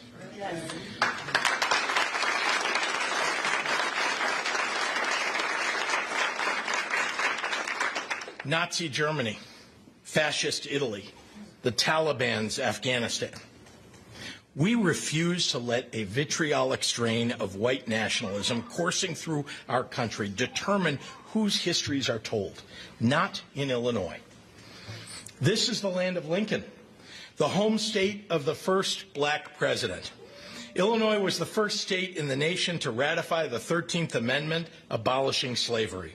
We were the first state in the nation to ratify the 19th Amendment, guaranteeing women the right to vote. And in a few moments, Illinois will become the first state in the nation to officially ban book bans once and for all. This measure, which takes effect January 1st, says public libraries must adopt the American Library Association's Library Bill of Rights or other statements prohibiting book banning to be eligible for state money. The association's Library Bill of Rights that reading materials should not be prescribed or removed because of partisan or doctoral or approval, or excluded because of the origins, background, or views of those contributing to their creation.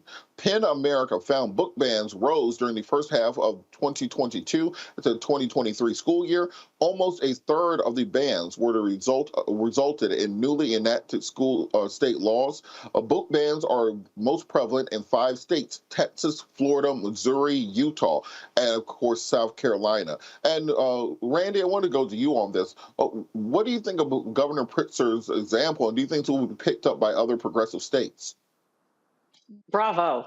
Bravo. I was very happy to see this news come out today. It's been disgusting with the power that people have had banning books.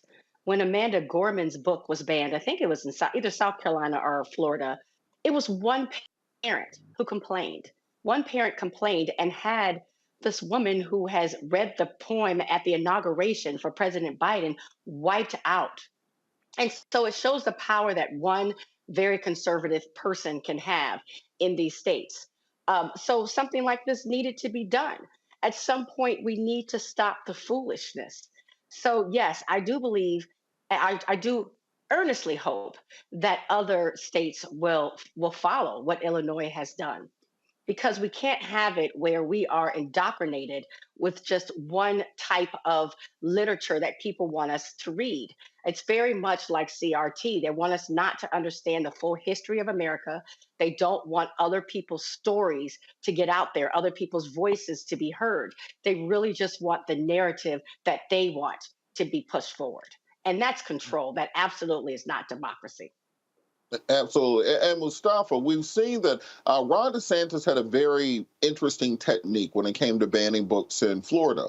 And so he had the goal of banning most Black history from the curriculum. And he knew that would result in blowback. You know, you're going to have protests, you're going to have marches, you're going to have rallies in opposition to that from the Black community. But what he did was, he used the undertone of homophobia that pervades many Black communities, and he used that as a way to deflect much of the blame, where he said, oh, I'm just going to ban queer studies because that shouldn't be about Black history.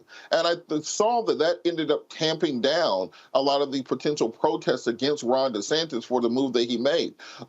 What do you think it says about this country, where Republicans have figured out that just by being anti-gay, they can get other groups to align with them that are against every other part of their agenda? It's a part of their strategy and their intentionality around hate. They know that, you know, anytime there's a difference, whatever that difference might be, that they can use it as a wedge. And unfortunately, we have far too many people who fall for the okie doke and allow these types of things to happen. We've got to understand that what happens to one happens to all. It may not happen to you immediately, but it will eventually make it to you or your community. So that's why when we see these injustices happening, we have to stand together to make sure that they can't take root. We've seen through history in this country and beyond how these types of actions that the folks are doing, and I call them out, DeSantis and Abbott and the rest of them, how destructive it actually is, how it has allowed, you know, the annihilation of people. So if we really need to wake up in this moment and understand the game that is going on, but also that we have power to change the dynamics of what these folks are trying to move forward with. And Randy, you know, we've seen Governor Pritzker making more waves and getting more attention lately. We've seen Gavin Newsom announce his 28th Amendment on gun violence and do a sit-down interview with Sean Hannity, of all people. Do you think any of these people will actually hop in and attempt to challenge Biden for the Democratic nomination in 2024? I've been wondering the same thing myself as they're boldly making moves and fighting back, publicly fighting back against some of these antics that have been going on with Republicans. I've been wondering if they're going to step into the ring. I'll be honest, I've never been one to try to predict when it comes to politics because there's so much happening behind closed doors. It's a losing bet most of the time, but it will be interesting to see. For me, I think what they're doing is they're putting themselves in a position where, hey, I'm not saying I'm going to run, but just in case anything happened, just saying I'm right here if you need me. So I'm not going to run, right. You know, if everything's fine. But, you know, if Biden fall down or something, you know, I'm right here in case y'all need a nominee. I'm over here for you. And I think that's what they're doing more so than having an open challenge to Biden, who is, of course, the thoroughbred of the Democratic stable. Mustafa, going back to you, why do you think this has been so effective among white parents, weaponizing this level of fear that they have, telling them that these books are going to make their kids hate being white, telling them that these kids are going to indoctrinate them into the LGBTQ community, that they're going to radicalize them and turn them into communists and Marxists? Why do you think it's been so effective, even when millennial parents are supposed to be more progressive? I think it goes back to the lack of experience with people.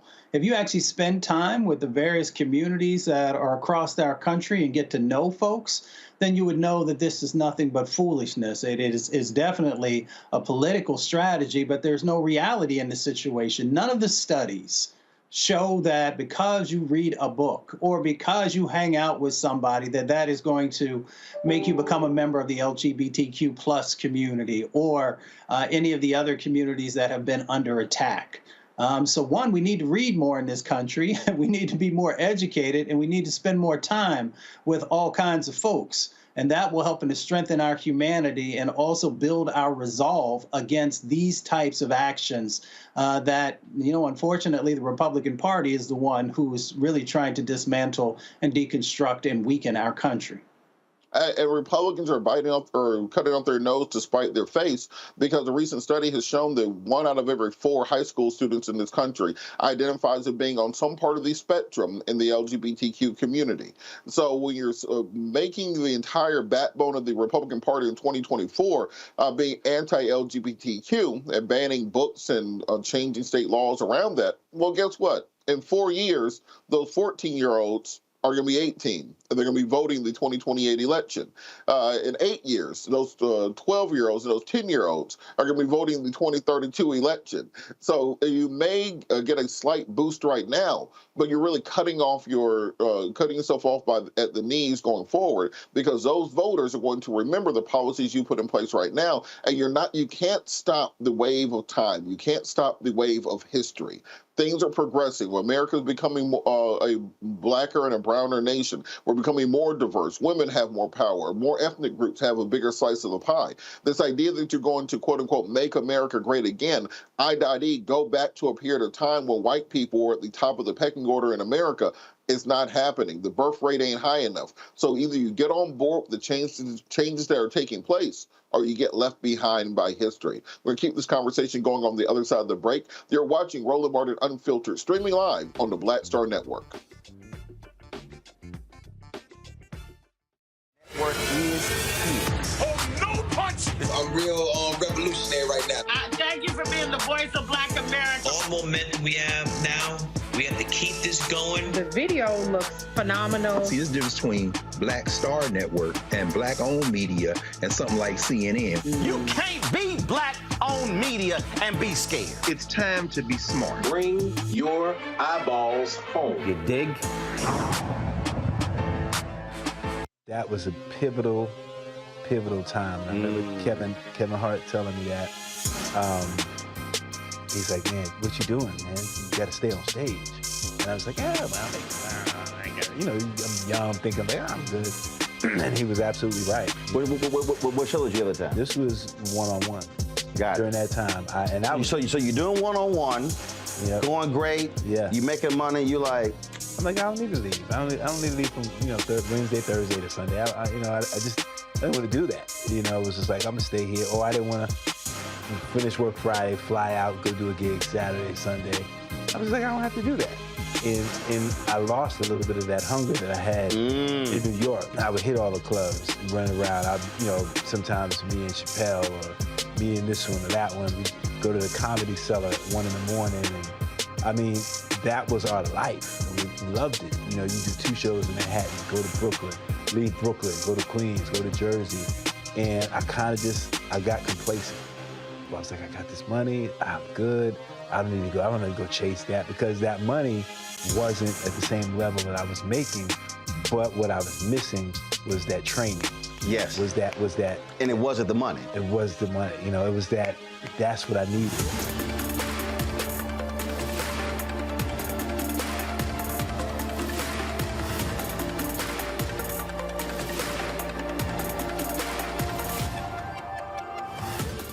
Smith, creator and executive producer of The Proud Family, Louder and Prouder, and you're watching Roland Martin Unfiltered.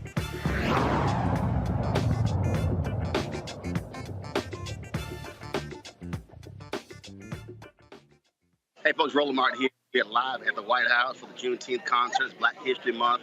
I'm sitting right behind the Black Benjamin Button. What's that? Oh, you was live on Roland Martin Unfiltered. My big brother. Bro, what's up? What's happening, man? Listen, you always are in the right places at the right time, all the time. And you in Roland, you know everybody. More importantly, everybody knows you. Everybody knows you. I mean, these some real important people up in here, man. And they're like, yo, Roland, what's happening? Roland's got no time for them. Hey, you know, you gotta be a man to people. I mean, you got President Biden, you got Vice President Harris. I'm the mayor of Black America. Yes, you are. You are. You really are. You're an ambassador, the mayor, all of it. And we appreciate you, but number 11. Oh, man, how you feel about being here? I feel great, man. Celebrating Juneteenth and Black culture. The amount of contributions we made, not only here in America, but around the world. And it's just great for us to continue to celebrate and never forget, our contributions and how important we are to the world. Yes, sir. All right, baby. My brother. Looking forward to it. Number 11. Yes, sir.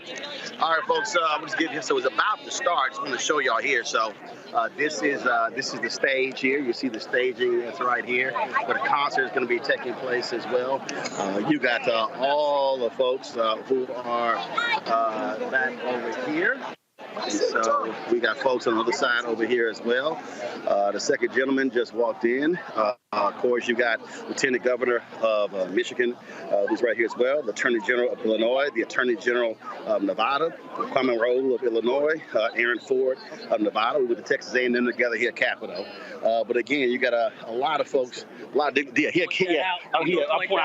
here Capitol. This is here Capitol. Here Capitol. I gotta point that out. Yeah, the total disrespect. Yeah. Yes, I'll be extremely petty. Okay. Absolutely, because Alpha's their daddy. And so, again, we're about to start right now. We're trying to get everybody seated here. And again, this is the first ever Juneteenth concert at the White House. First ever Juneteenth concert. Shirley Davis over here, of course, the body man, Reverend Jackson, sitting next to my wife, Jackie. You look down here, a lot of people, the cast of Stars, they're here as well. You're trying to get in the show. That's what Kappa's doing. So another little Kappa back there. Alan Williams from out of Florida. He's here. The president is walking in right now, folks. And so we'll just give y'all a shot of that. There you go.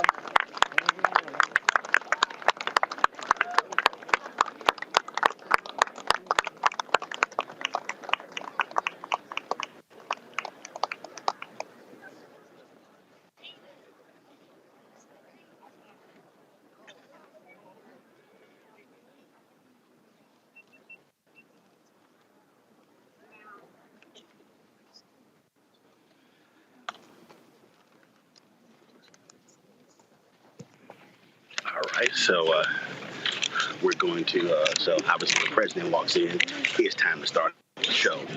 So waiting to see what is next, who's walking in next and where we're starting. As I said, President Joe Biden, you have second gentleman Doug, he's there as well. Do not see Vice President Kamala Harris here. So again, it's a packed concert. The schedule here: Lettucey is performing, Jennifer Hudson is performing, Method Man was. You talked to him earlier. Of course, he was emceeing. Then we also have on here the Fisk Jubilee Singers, who's here. My man Coleman Domingo is here as well. Hey, Aaron, that's an alpha man right there. Distinguished guests. Congressman Gregory Meeks there. Here comes Vice President Kamala Harris. So she's coming out.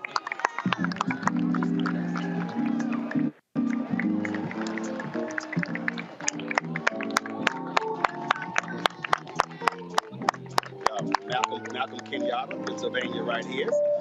Here, we're live on the show, so that is cool. Good evening, everyone. Good evening. All right, y'all, we're gonna go live to the stage.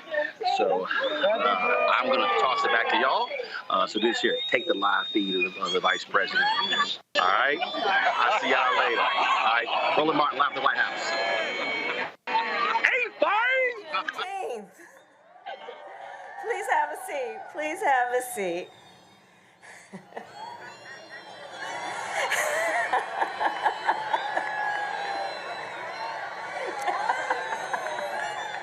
And to my Divine Nine family.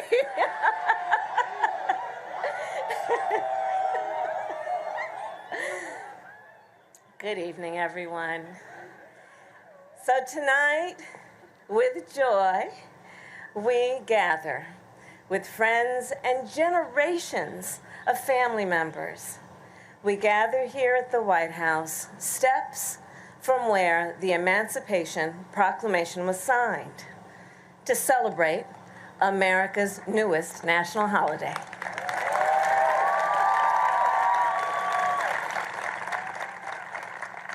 And we are joined by so many incredible leaders, including members of Congress, members of the Congressional Black Caucus, and CBC Chair Stephen Horsford. And we are also here with so many leaders who brought us to this day, including the one and only Miss Opal Lee. Here is she. The mother of Juneteenth. So when I served in the United States Senate, I was so proud to co-sponsor a bill to make Juneteenth a federal holiday. And as Vice President, it was my honor to stand beside our President, Joe Biden, as he signed the legislation that finally made that dream a reality. Indeed. And over the past 2 years, thanks to the leadership of President Joe Biden, and because of the support of all the leaders here, our nation has made incredible progress. We have created more than 13 million jobs and achieved record low Black unemployment. We have capped the cost of insulin for our seniors at $35 a month. So folks don't have to choose between paying for insulin or being able to buy groceries. With your support, we invested an historic nearly $7 billion into our HBCUs.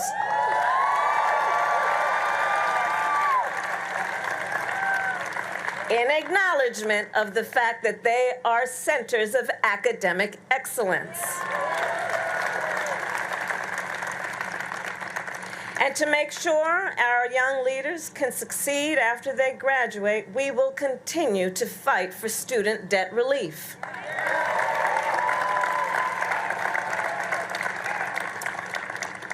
We've also been able to pass one of the most significant federal gun safety legislations in 30 years to help protect our communities from the horror of gun violence. And we will keep fighting to pass the assault weapons ban in the belief that all people have the right to be safe. In addition, since we took office, we have appointed more Black judges to the federal appellate bench than any administration in history. Yes, including the first Black woman to sit on the highest court in our land. Her name is Justice Ketanji Brown Jackson.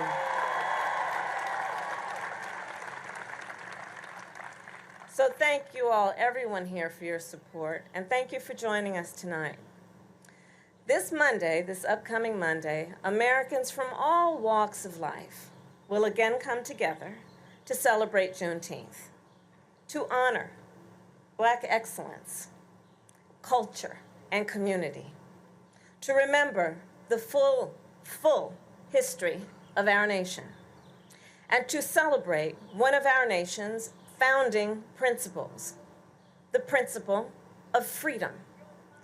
On Juneteenth, we remember that after the Emancipation Proclamation ended slavery in the Confederacy, hundreds of thousands of Americans in Texas were kept in servitude for 2 more years.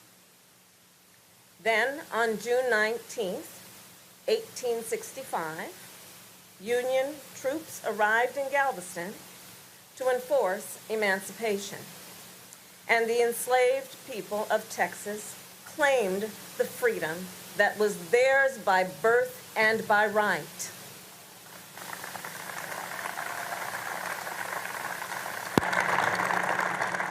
And as we celebrate, we also remember that it would be 6 months more before the 13th Amendment was ratified and all enslaved people in America were declared free. America is a promise of freedom, liberty, and justice. The story of Juneteenth, as we celebrate it, is the story of our ongoing fight to realize that promise, not for some, but for all. On Juneteenth, we are also reminded of the duality of progress. As we fight to move forward to expand freedom, we must also fight to protect the freedoms already won. And as we know, we can take nothing for granted in that regard. For example, let us look at the sacred freedom to vote, the freedom that generations fought, bled, and died to secure, the freedom that is under assault in states across our nation, and the freedom that we must defend by passing the John Lewis Voting Rights Advancement Act and the Freedom to Vote Act.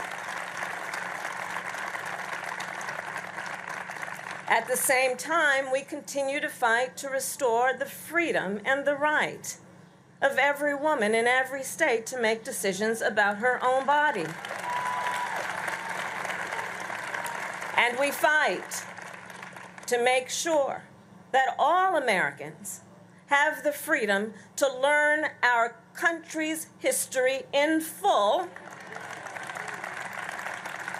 because while we celebrate a holiday dedicated to teaching and honoring America's full history, extremists across our country attempt to ban books and erase our past.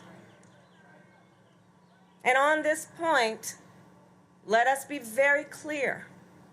Black history is American history.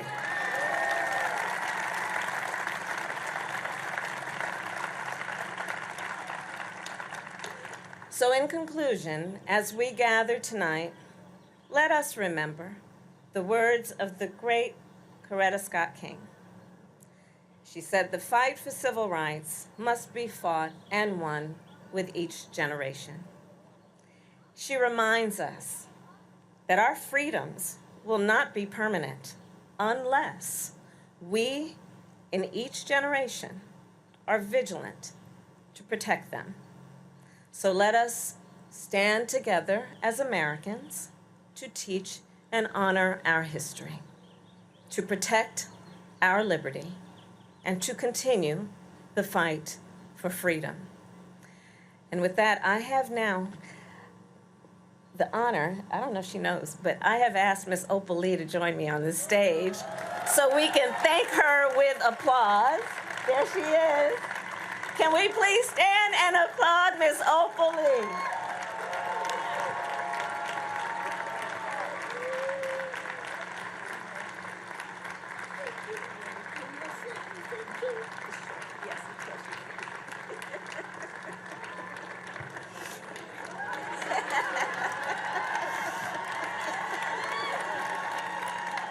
Hello, young people. And no, you're all not young people if you're not 96. Please, could I just say this to you young folk? Make yourself a committee of one to change somebody's mind. If people can be taught to hate, they can be taught to love. And it's up to you to do it. We are the most powerful country in the whole United States. And we must get together and get rid of the disparities, the joblessness and homelessness and health care that some people can get and others can't, and climate change that we are responsible for. And if we don't do something about it, we're all going to hell in a handbasket. And with that,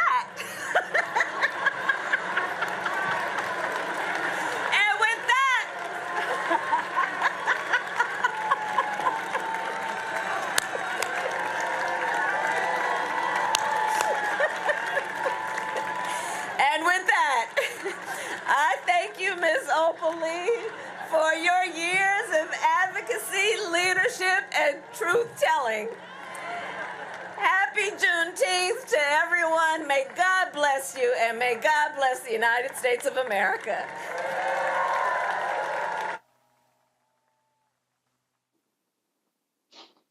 That's footage you'll only see here on the Black Star Network on Roland Martin Unfiltered. The other networks are covering Trump and whatever he's doing. We are bringing you that kind of information. That's why it's so important to support Black media. We'll be back after the break. You're watching Roland Martin Unfiltered, streaming live on the Black Star Network.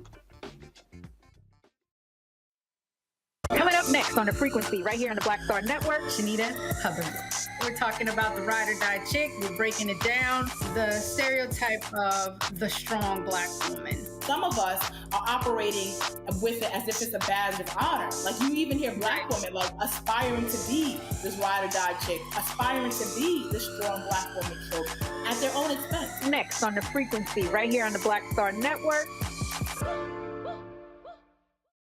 When you talk about blackness and what happens in Black culture, we're about covering these things that matter to us, speaking to our issues and concerns. This is a genuine people-powered movement. There's a lot of stuff that we're not getting. You get it, and you spread the word. We wish to plead our own cause.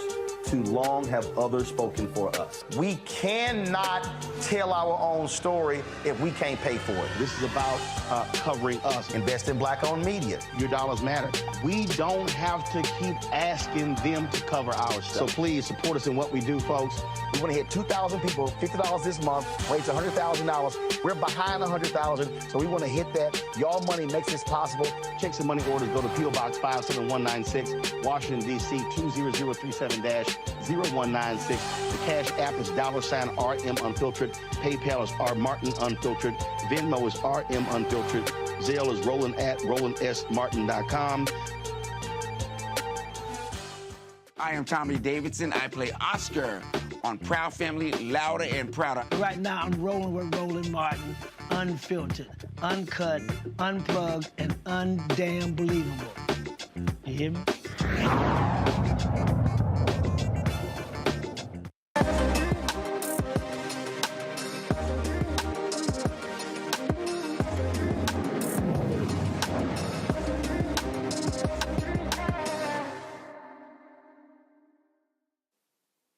In today's Marketplace segment, In 2020, the nation's first Black-owned stock exchange opened in Chicago. Dream Exchange is currently preparing an application to become registered as the first minority governed and owned company that operates stock exchange in the United States. The founders of the company want to list smaller companies that want to go public, especially minority-owned businesses. The company recently released its new anthem, Dream Again, created by internationally acclaimed musician and saxophonist Mike Phillips.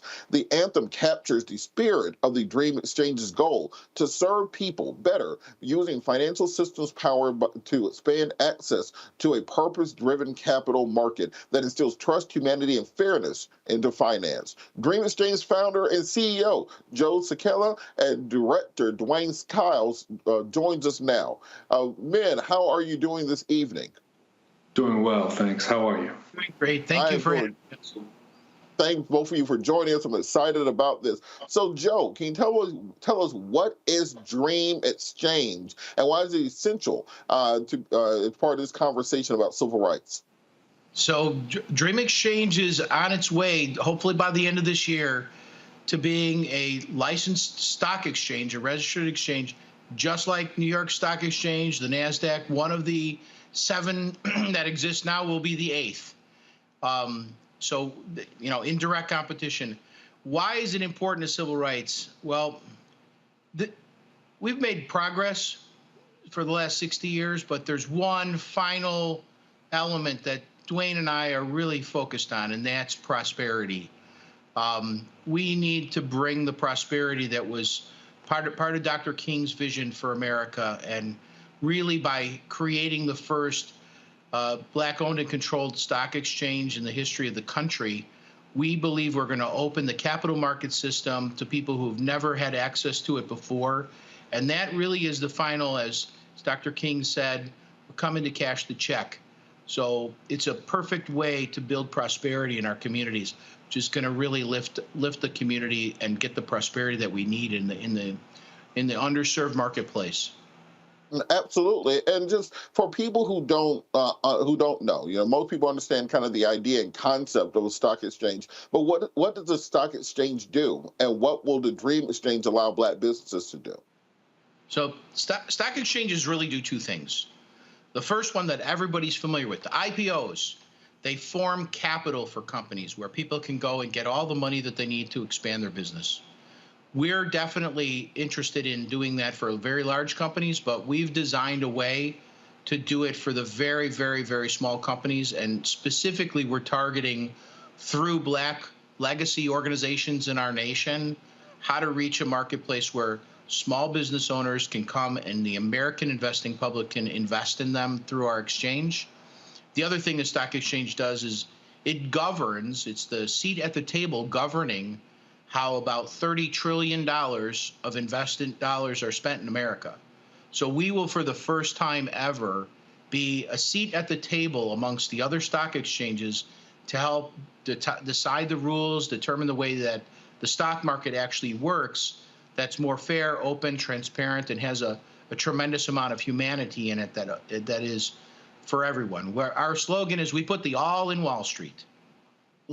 Absolutely. And for Mr. Kyle, can you talk a little bit about why Black businesses so long have been shut out from this part of the business community, shut out from the ability to raise the money needed to expand? So many people operate in this space of, well, I need to save up $150,000 before I move out of my kitchen into a physical space. But in reality, there's always been these marketplaces available. What have been the barriers for African Americans from accessing these sorts of things? Historically, the Black entrepreneur has had to rely on bank loans, government financing, and more recently, you had more folks turning to venture capital or private equity. The fact of the matter is that the public capital markets, Joe mentioned, represent $30 trillion of capital that's invested from pension funds and all kinds of public entities that have money to invest for pensioners, public and private. We, as a stock exchange, will enable, people who own companies that are not listed on a stock exchange do not have access to that capital. So when you look at the real engine for developing American capitalism and American businesses, banks obviously play roles, as do venture capitalists and private equity players. But the real money, that $30 trillion that's coming down, is coming from those pension funds and other resources, and they grease the skids. I mean, they are the ones that really make sure that people have access to the kind of capital to grow, not just to operate, but to thrive and to really expand. That we will be, especially through our venture exchange, we'll have a regular national market system exchange, but we're also doing something to pass legislation to develop a venture exchange so that small cap companies that historically have had to rely on those banks and government programs and others to get their capital will now have access to the huge $30 trillion capital market. And that's just not happened before. And we think that when we're able to do that, it will make a huge difference with regard to the ability of these companies to grow and thrive within our own communities. And Joe, before we bring the panel in, can you kind of just give us a walkthrough just once this is fully up and running? If I'm a small business owner sitting at home, I just created an app. I know it's going to be the next big thing. What is the process from going from having the idea to having it listed on your exchange to raising the funds needed to expand out the business?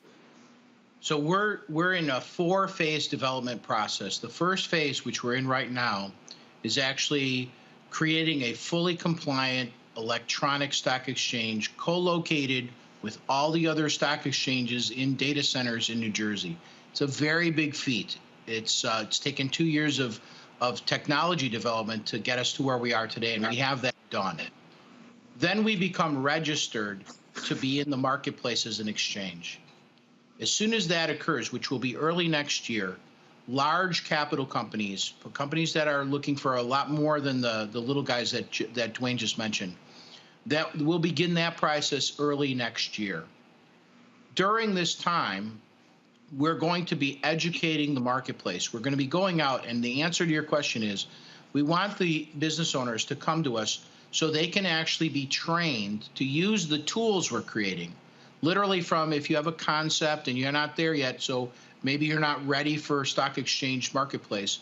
But once you have a product and you're selling it, then we need to put in the tools. And we're working with major universities to bring that training, which a good portion of it will be free of charge. And it'll be online and it'll be application, because we want them to go through the application process to fix whatever's needed to get themselves prepared to get substantial amounts of money in what is the smaller stock exchange called Dream Exchange Ventures. That will be towards the end of next year.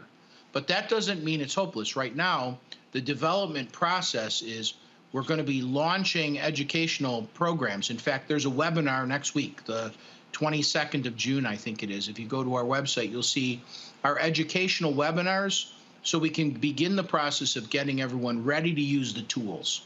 Because it isn't good enough. We're not in this for phase 1. We're not really even it for phase 2. We're in this for the long haul. Dwayne and this is what we're doing. We need to reach the small cap marketplace. Companies looking to raise between $5 and $75 million. It's not a lot of money in capital markets. And we really want to get them the money they need to expand their ideas. So we want to train them during the process. Starting shortly, there'll be more programs coming out so that by the time we launch the small exchange marketplace, we're going to have plenty of people that can actually avail themselves of the help. So it's about 18 months, 20 months away, but don't sit back and wait, because it may take some time in preparation so that we can actually help those companies use what we're building. It doesn't do any good to build it and have no one come. So the process of education is starting to be put in place for launch even now as we speak. All right, we only have a couple minutes left, but Randy, did you have a question?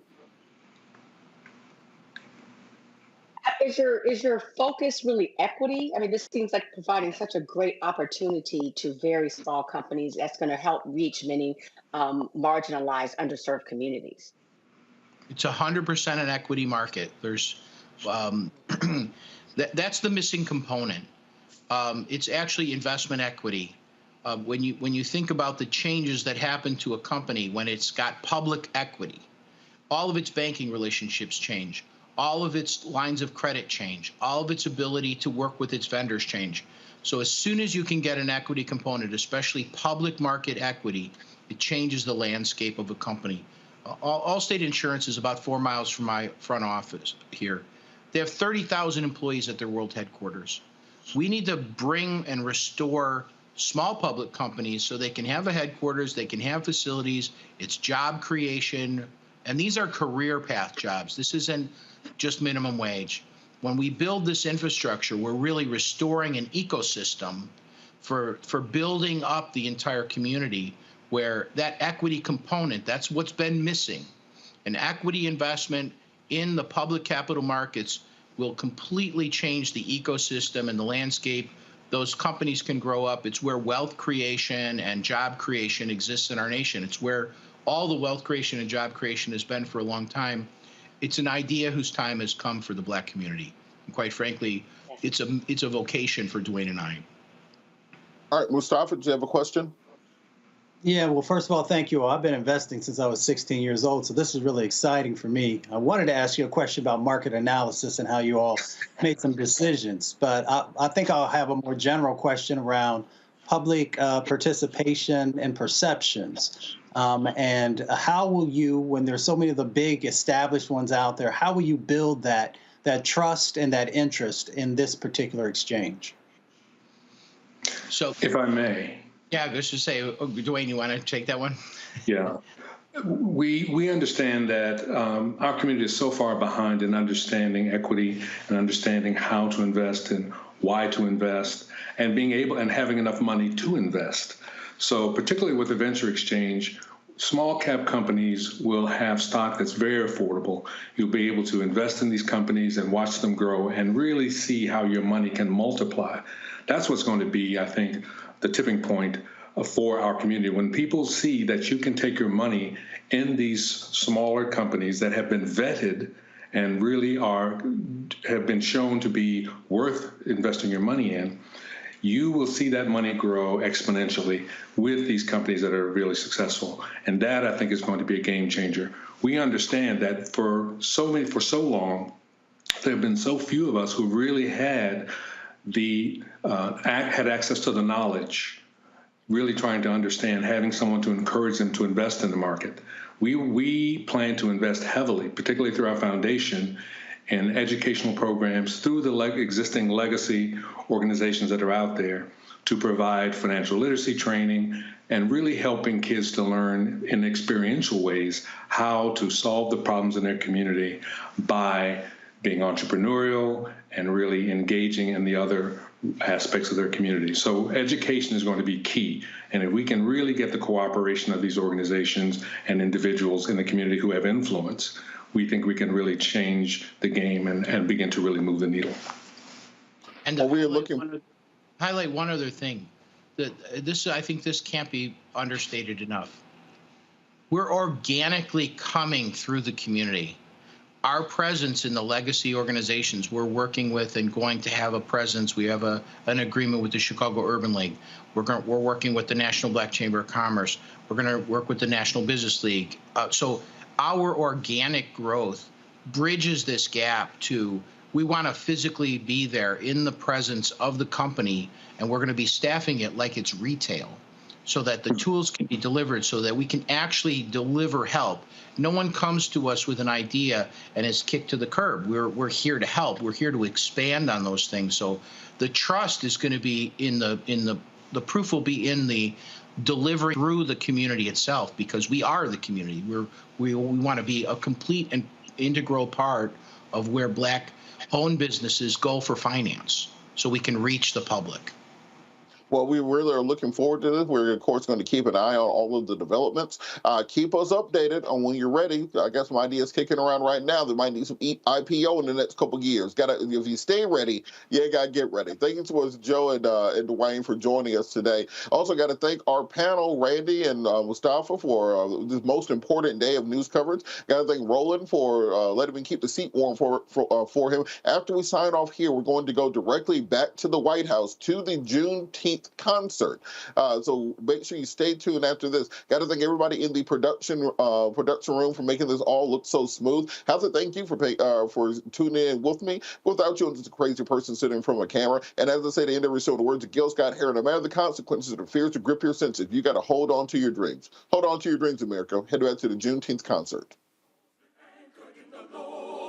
I dare not trust the sweetest frame. My soul's been anchored in the Lord. Stand wholly on Jesus' name. My soul's been anchored in the Lord. In the Lord. In the Lord. My soul's been anchored in the Lord. In the Lord. In the Lord. My soul's been anchored in the Lord. My soul's been anchored in Jesus. My soul's been anchored in Jesus.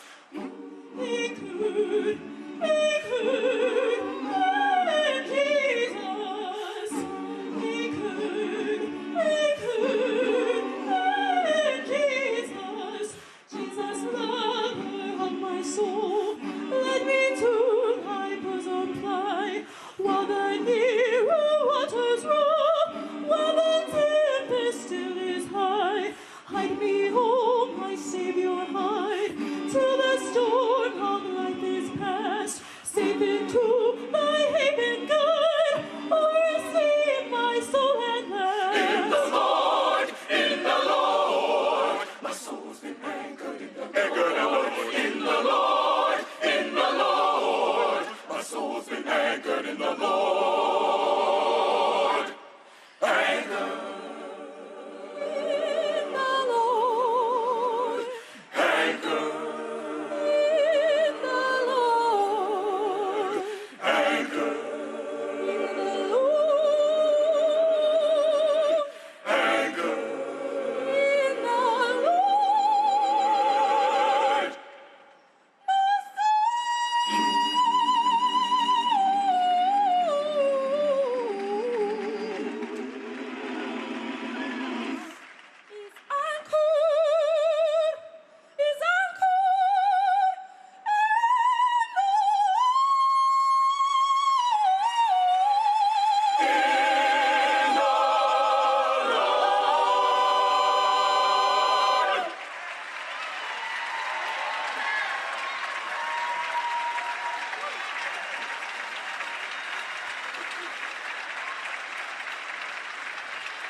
Please welcome Tennessee State University Marching Band, the aristocrat of bands.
Please welcome Emmy Award-winning and Tony Award-nominated actor, writer, and producer, Coleman Domingo.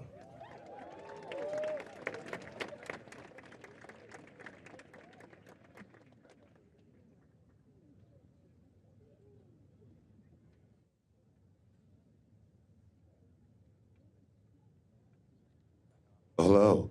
There we go. Oh, hello. How's that? How y'all doing this evening? Wait, how y'all doing this evening? On this Juneteenth? Come on, we're our ancestors' wildest dreams. Give some love. Good evening, Mr. President. Good evening, Vice President Harris and Mr. Emhoff.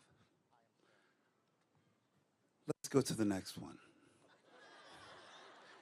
In the 1960s and 70s, the music changed and so did the nature of the struggle. As Black communities and businesses grew in strength, so did violent forces and opposition of all that progress. But leaders emerged who encouraged us to expand the foundation of liberty for all Americans and taught us that true equality is the fulfillment of a dream. Through the annual celebration of Juneteenth, we are reminded that emancipation is a process. Freedom Day is more than a day to just celebrate. It is a reminder that freedom is precious, and it is a gift to be given the responsibility to protect it for future generations. Can I get an amen? So we gather to honor those whose shoulders we stand upon, leaders who have the courage to fight for what is right, and the voices that tell us to speak our truths and be proud. We celebrate community, culture, and music with the understanding that the sound of the civil rights and Black Power movements was more than the sound of buses moving through neighborhoods, more than shouts of protesters, barking of dogs, wailing of sirens, and the quiet burn of hatred.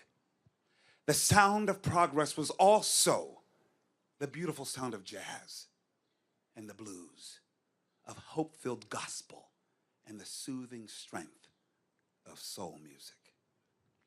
In the second half of tonight's program, we'll hear musical expressions that motivated a generation to march. Songs that sustained the weary during long nights of fear and silence-filled grief, and inspired hope for the young, gifted, and Black leaders of the future. Thank you. Ashe.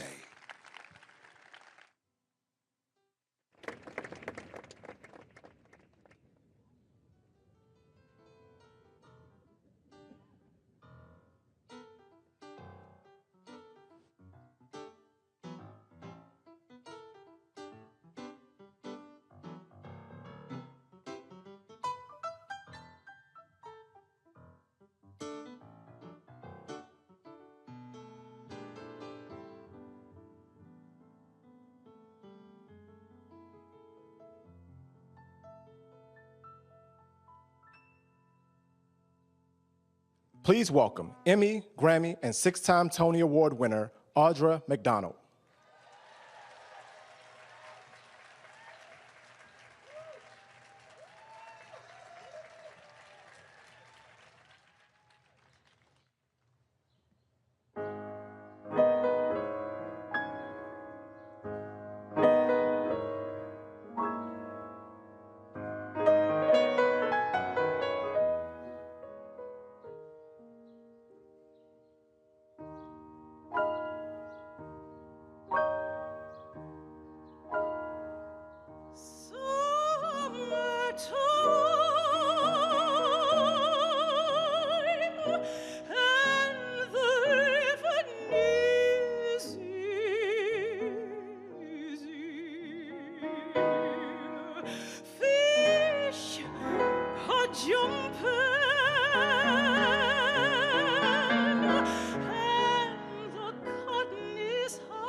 There's nothing can harm.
Under the artistic direction, Alan Renee Lewis, please welcome the Broadway Inspirational Voices.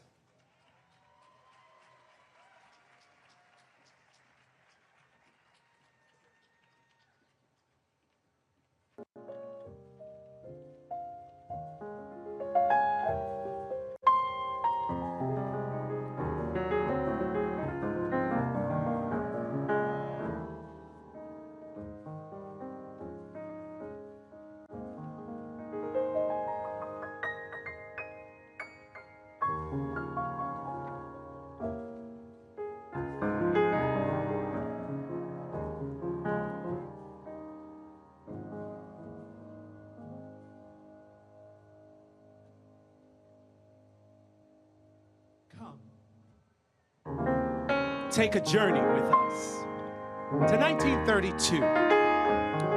Thomas Dorsey, a young black man, born of the blues and the black church.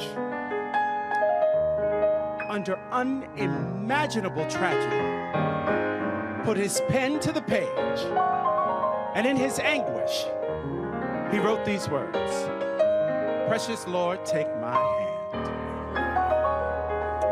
This song, making its way through the pews and the airways, became a pillar in the fight for freedom.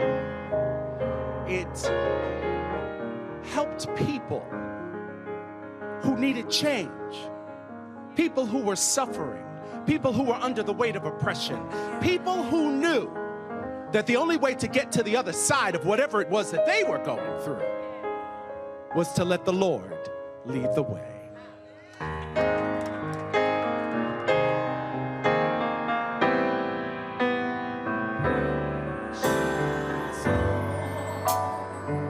Take my hand, lead me on, let me stand. I am tired, I am weak, I am worn.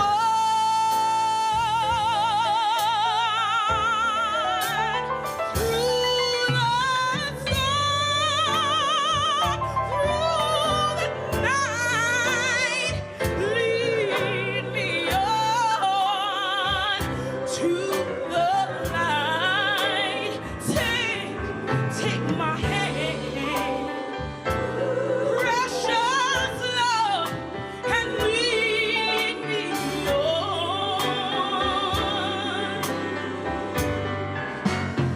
When my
take my hand, precious Lord, and lead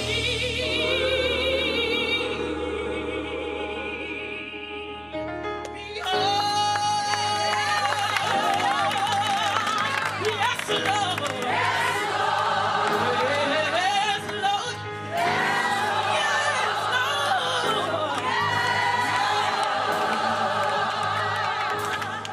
And with that comfort, Hope came. People began to see the light. People began to believe that a new day was coming. Did you hear that? The rain has stopped. Did you see that? The clouds have begun to roll away. Did you feel that? Trouble once again has come to pass and not to stay. You see, friends, we may not be where we want to be, but thank God we're not where we used to be. I tell you once again, the storm is passing over.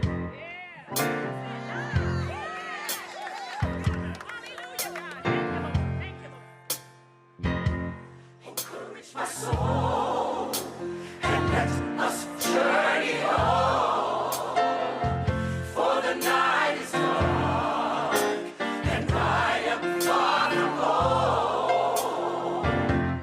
Thanks be to God, the morning light appears.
Please welcome Tony and Grammy Award winner, Patina Miller.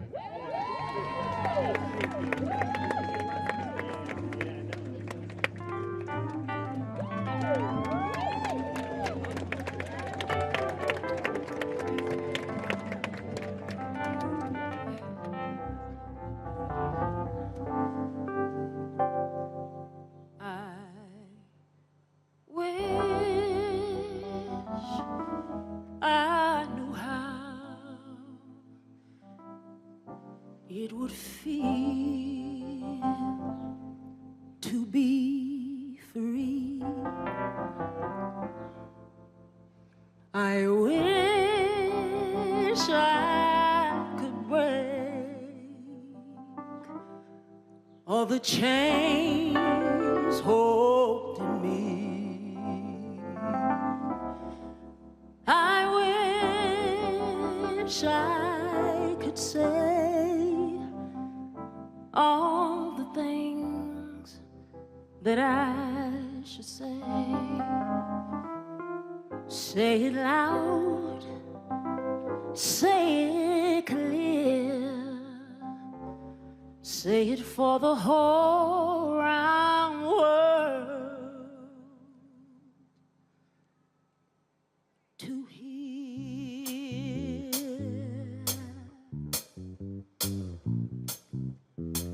I said I wish I knew how it would feel to be free. I wish I could break all the chains holding me. Oh, I wish I could say all the things that I should say. Say them loud, say them clear, say it for the whole round world to hear. I wish I could share all the love that's in my heart.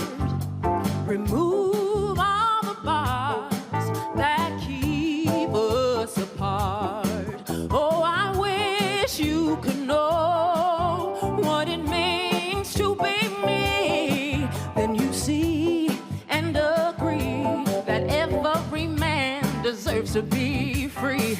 Oh, I wish I could give like I'm longing to give.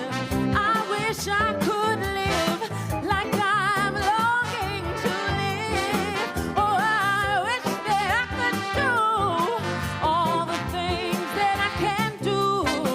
And though I'm way overdue, I'll be starting anew.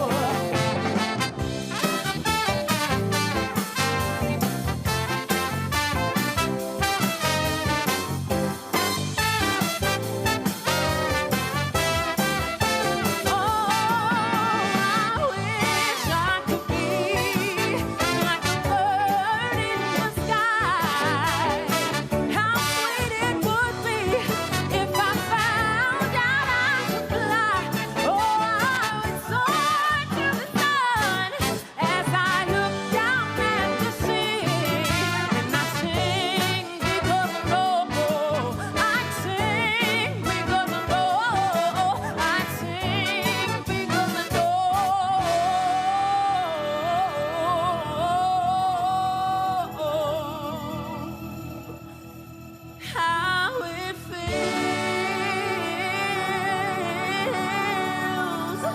how it feels to be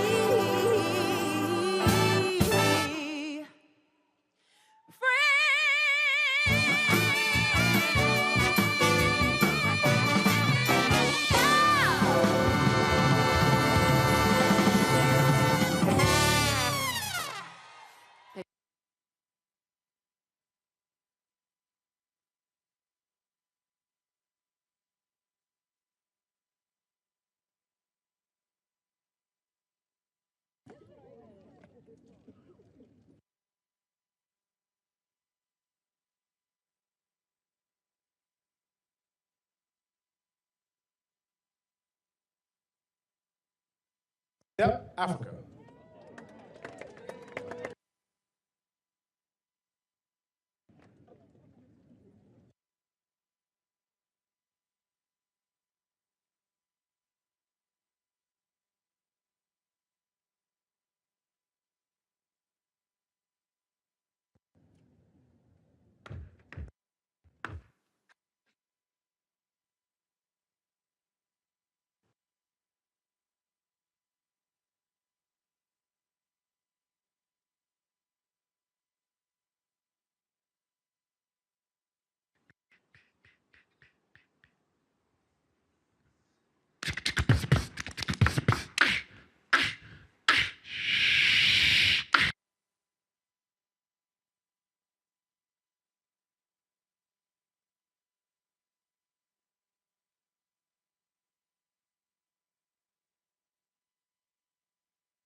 Let's go.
Get off me. Come on. Get off me. Come on.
Step Africa.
Please welcome Grammy Award winner Let Us See.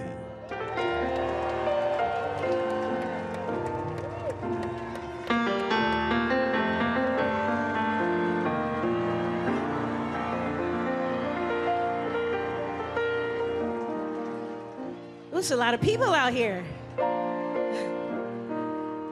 I want to do a song and dedicate it to everyone, but really it's kind of a tribute to the great Tina Turner. And also our wonderful Al Green, who wrote this song. It's R&B time, y'all. Y'all ready? Here we go.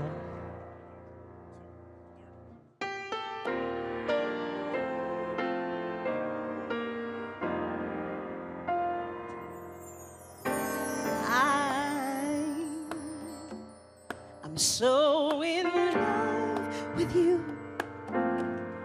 Whatever you want to do is all right with me. You make me feel so brand new. I wanna spend my life with you. Let me say since we've been together, loving you forever is all I need. Let me be the one you come running to. I'll never be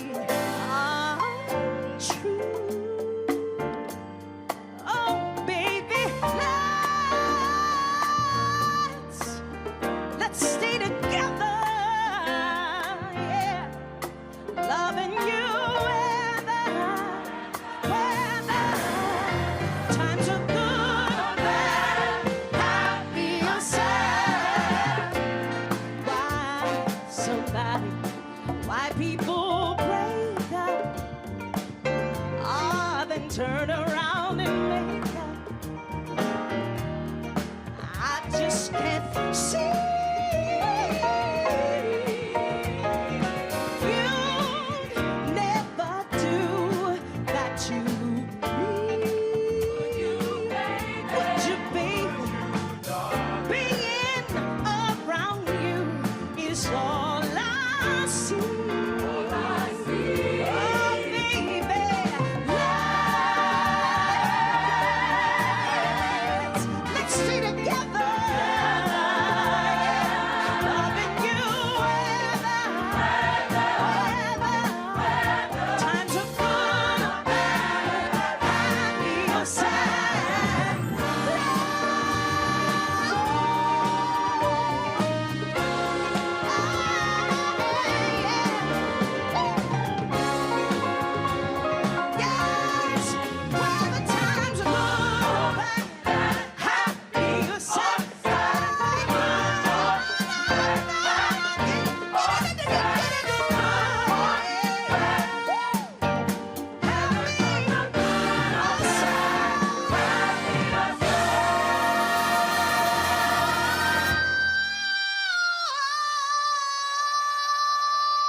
Our demand, our determination, and our numbers, we shall splinter the segregated South into 1,000 pieces and put them together in the image of God and democracy.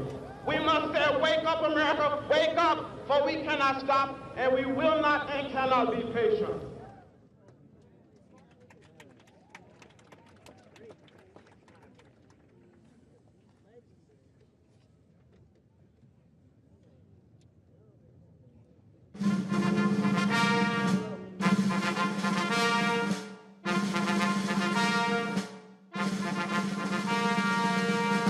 Distinguished guests, the President of the United States, accompanied by Ashley Biden.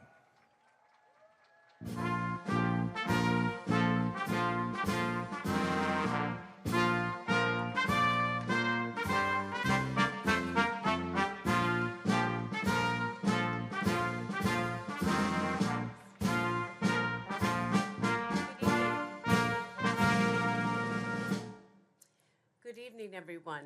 How are you tonight? My name is Ashley, and I am the first daughter of the United States of America.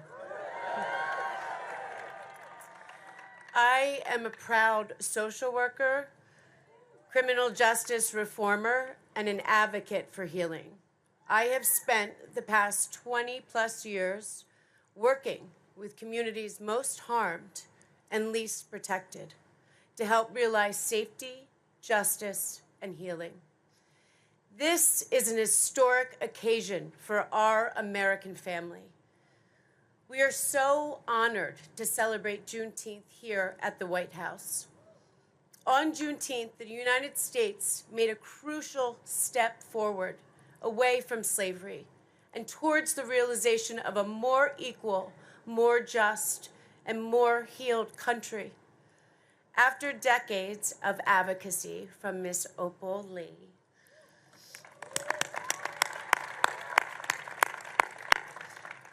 my dad, Joe Biden, made Juneteenth officially a federal holiday.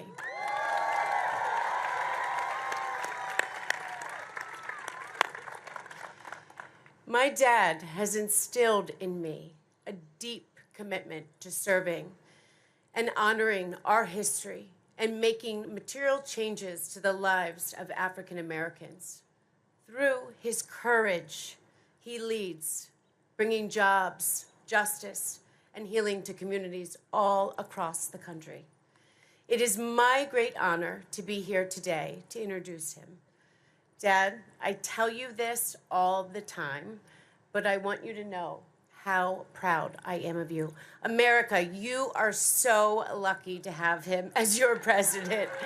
I don't know anybody who really, truly works harder for you, for the American people. Ladies and gentlemen, please help me welcome the 46th President of the United States, Joseph R. Biden, Jr.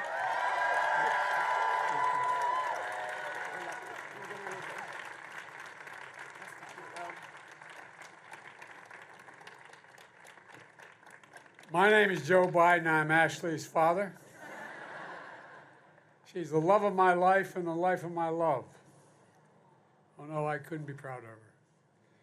Thank you all for being here. Our outstanding Vice President Kamala Harris, second gentleman, members of the Cabinet and the Congress, grandmother to the movement of Juneteenth, a federal holiday, Miss Oprah Lee. Opal, thank you for being here. You're the reason we're here in large part. And a special thanks to tonight's gifted performers. You know, I was leaning over and telling Kamala, I followed some tough acts. I've spoken before Nobel Prize winners. I've spoken after the Pope.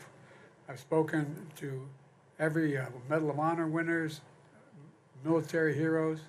But my Lord, I've never spoken before a group like this. I had the honor to bestow some of our nation's highest awards to some of our most important black artists, writers, performers, producers, theater and ballet companies. To paraphrase Maya Angelou, people will never forget how you make them feel. And you all made us feel incredibly well. Tonight's performers helped us feel the power of Juneteenth, Black Music Month, among other things. As Kamala described earlier, to honor the true meaning of Juneteenth, our entire administration is continuing to charge forward to literally redeem the soul of America. When I announced I was running the first time, I said I was running for 3 reasons. And even some of my staff thought I was crazy. I said, one of the first reasons is to restore the soul of America. Restore decency and honor. Let me just add this. To me, making Juneteenth a federal holiday wasn't just a symbolic gesture. It was a statement of fact for this country. To acknowledge the origin of the original sin of slavery. To understand the war was never fought over it. It wasn't just about the Union, but it was most fundamentally about the country and freedom. To remember the Emancipation Proclamation wasn't just a document. It captured the essence of freedom that galvanized the country. It proved that some ideas are more powerful. They can't be denied. It's a reminder that the promise of America is we all are created equal in the image of God, and we deserve to be treated equally throughout our entire lives. We're the most unique country in the world. Other countries are founded based on faith, on ethnicity, on other things, religion. But we are founded on an idea, unlike any other country in the world. And we hold these truths to be self-evident, that all men and women are created equal, endowed by the Creator with certain inalienable rights. While we never fully lived up to that promise, we've never walked away from it either. On our best days, enough of us have the guts and the heart to stand up for the best in us. It matters. It really matters. As the past few years remind us, our freedoms have been put at risk by racism that's still too powerful a force. You know, I was a kid in the civil rights movement. And I used to think, I honestly believed that you could defeat hate. But hate only hides. It hides under the rocks. And when given oxygen, just a little oxygen, it comes roaring back out again. And we have to stand up and deny the oxygen. So Juneteenth, as a federal holiday, is meant to breathe a new life into the very essence of America. To make sure all Americans feel the power of this day and the progress we can make as a country. To choose love over hate, unity over disunion, and progress over retreat. Choosing to remember history, not erase it. To read books, not ban them. No matter how hard some people try. That's what's great about it. That's what great nations do. And we're a great nation. Let me conclude with this. As your president, I visited Tulsa, Oklahoma to say what happened there on Wall Street, on Black Wall Street 102 years ago was not a riot. It was a race massacre. It wasn't a riot, it was a race massacre. And from the pulpit of Ebenezer, from the bridge of Selma, in front of the graduating class at Howard, we've prayed, we've marched, we've celebrated. And here at the White House, we've hosted champion teams with black athletes, continuing the legacy of social activism advocacy. I signed a law, 100 years in the making, to, believe it or not, to make lynching a federal hate crime, and hosted the first screening of The Till, the movie 100 years after the birth of a nation, was screened in this same room. Folks, my message on these occasions and on this Juneteenth day is we got to go forward. We have to move forward together. When we choose to protect the freedoms we all deserve, when they are attacked, that's where we cannot remain silent. Silence is complicity. To heal the wounds of division so racism no longer tears us apart, we have to choose to be believers in a dream, doers of the world. As the gospel song goes, we've come too far from where we started. Nobody told me the road would be easy. I don't believe he brought me this far, so leave me. My fellow Americans, I don't think the Lord brought us this far. The good Lord brought us this far and leave us behind. We just have to remember who we are. We're the United States of America. There's nothing beyond our capacity when we act together. So happy Juneteenth. Bless you all. May God protect our troops. Thank you very much. Let's get the job done.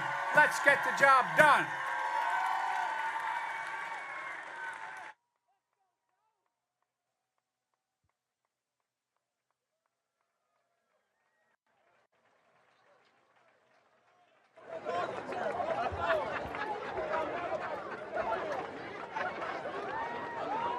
Please welcome the youngest female Emmy, Grammy, Oscar, and Tony winner in history, Jennifer Hudson.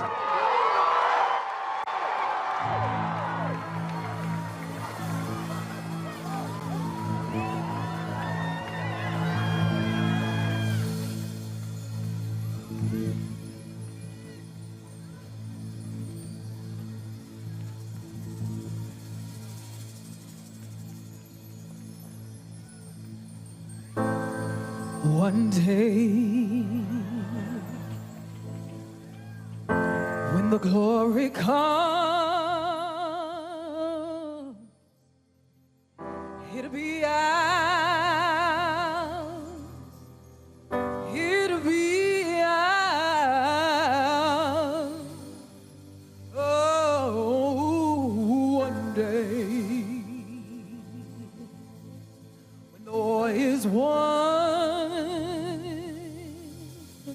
we will be sure,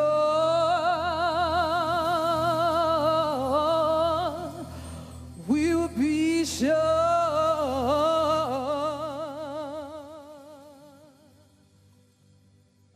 Oh, glory.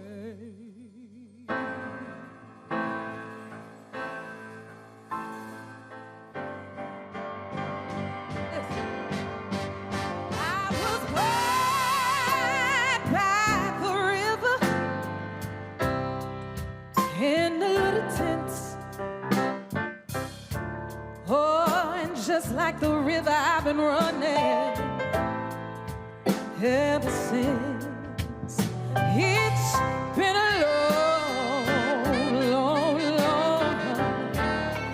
long time coming, but I know change gonna come. Oh, yes it will. It's been too hard living, but I'm afraid to die.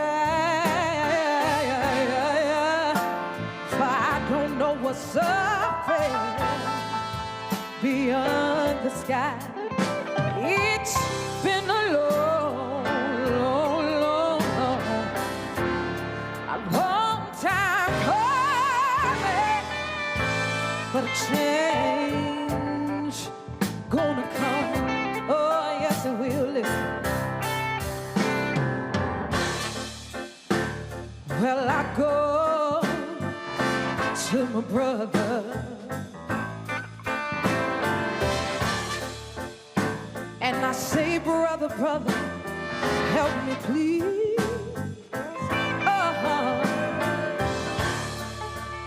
But when I go to my dear brother, y'all, he winds up knocking me back down on my knees. There's been times when I thought I wouldn't last for long, but somehow I'm able to carry on. It's been a long time coming,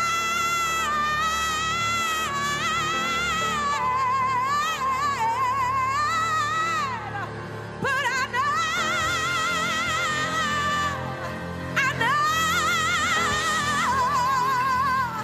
that one day,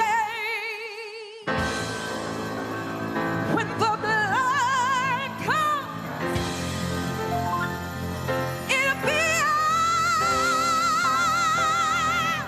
it'll be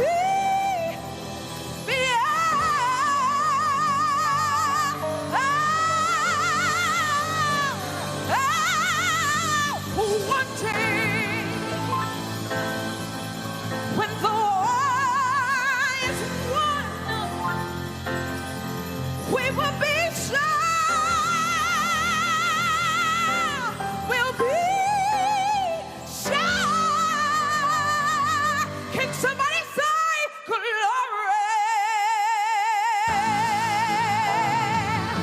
Glory.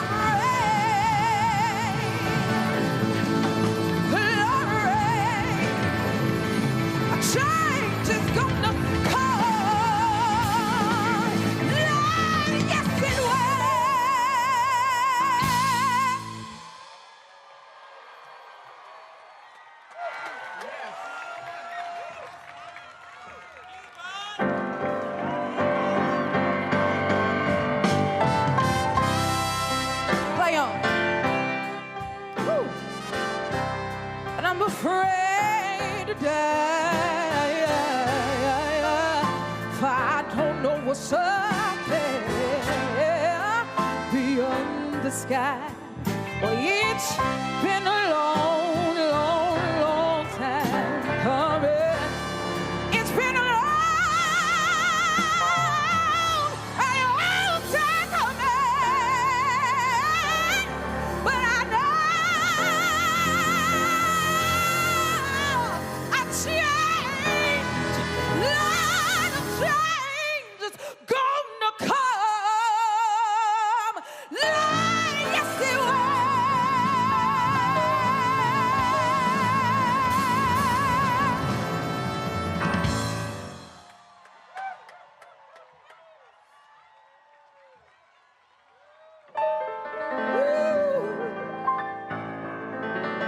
Oh, yeah.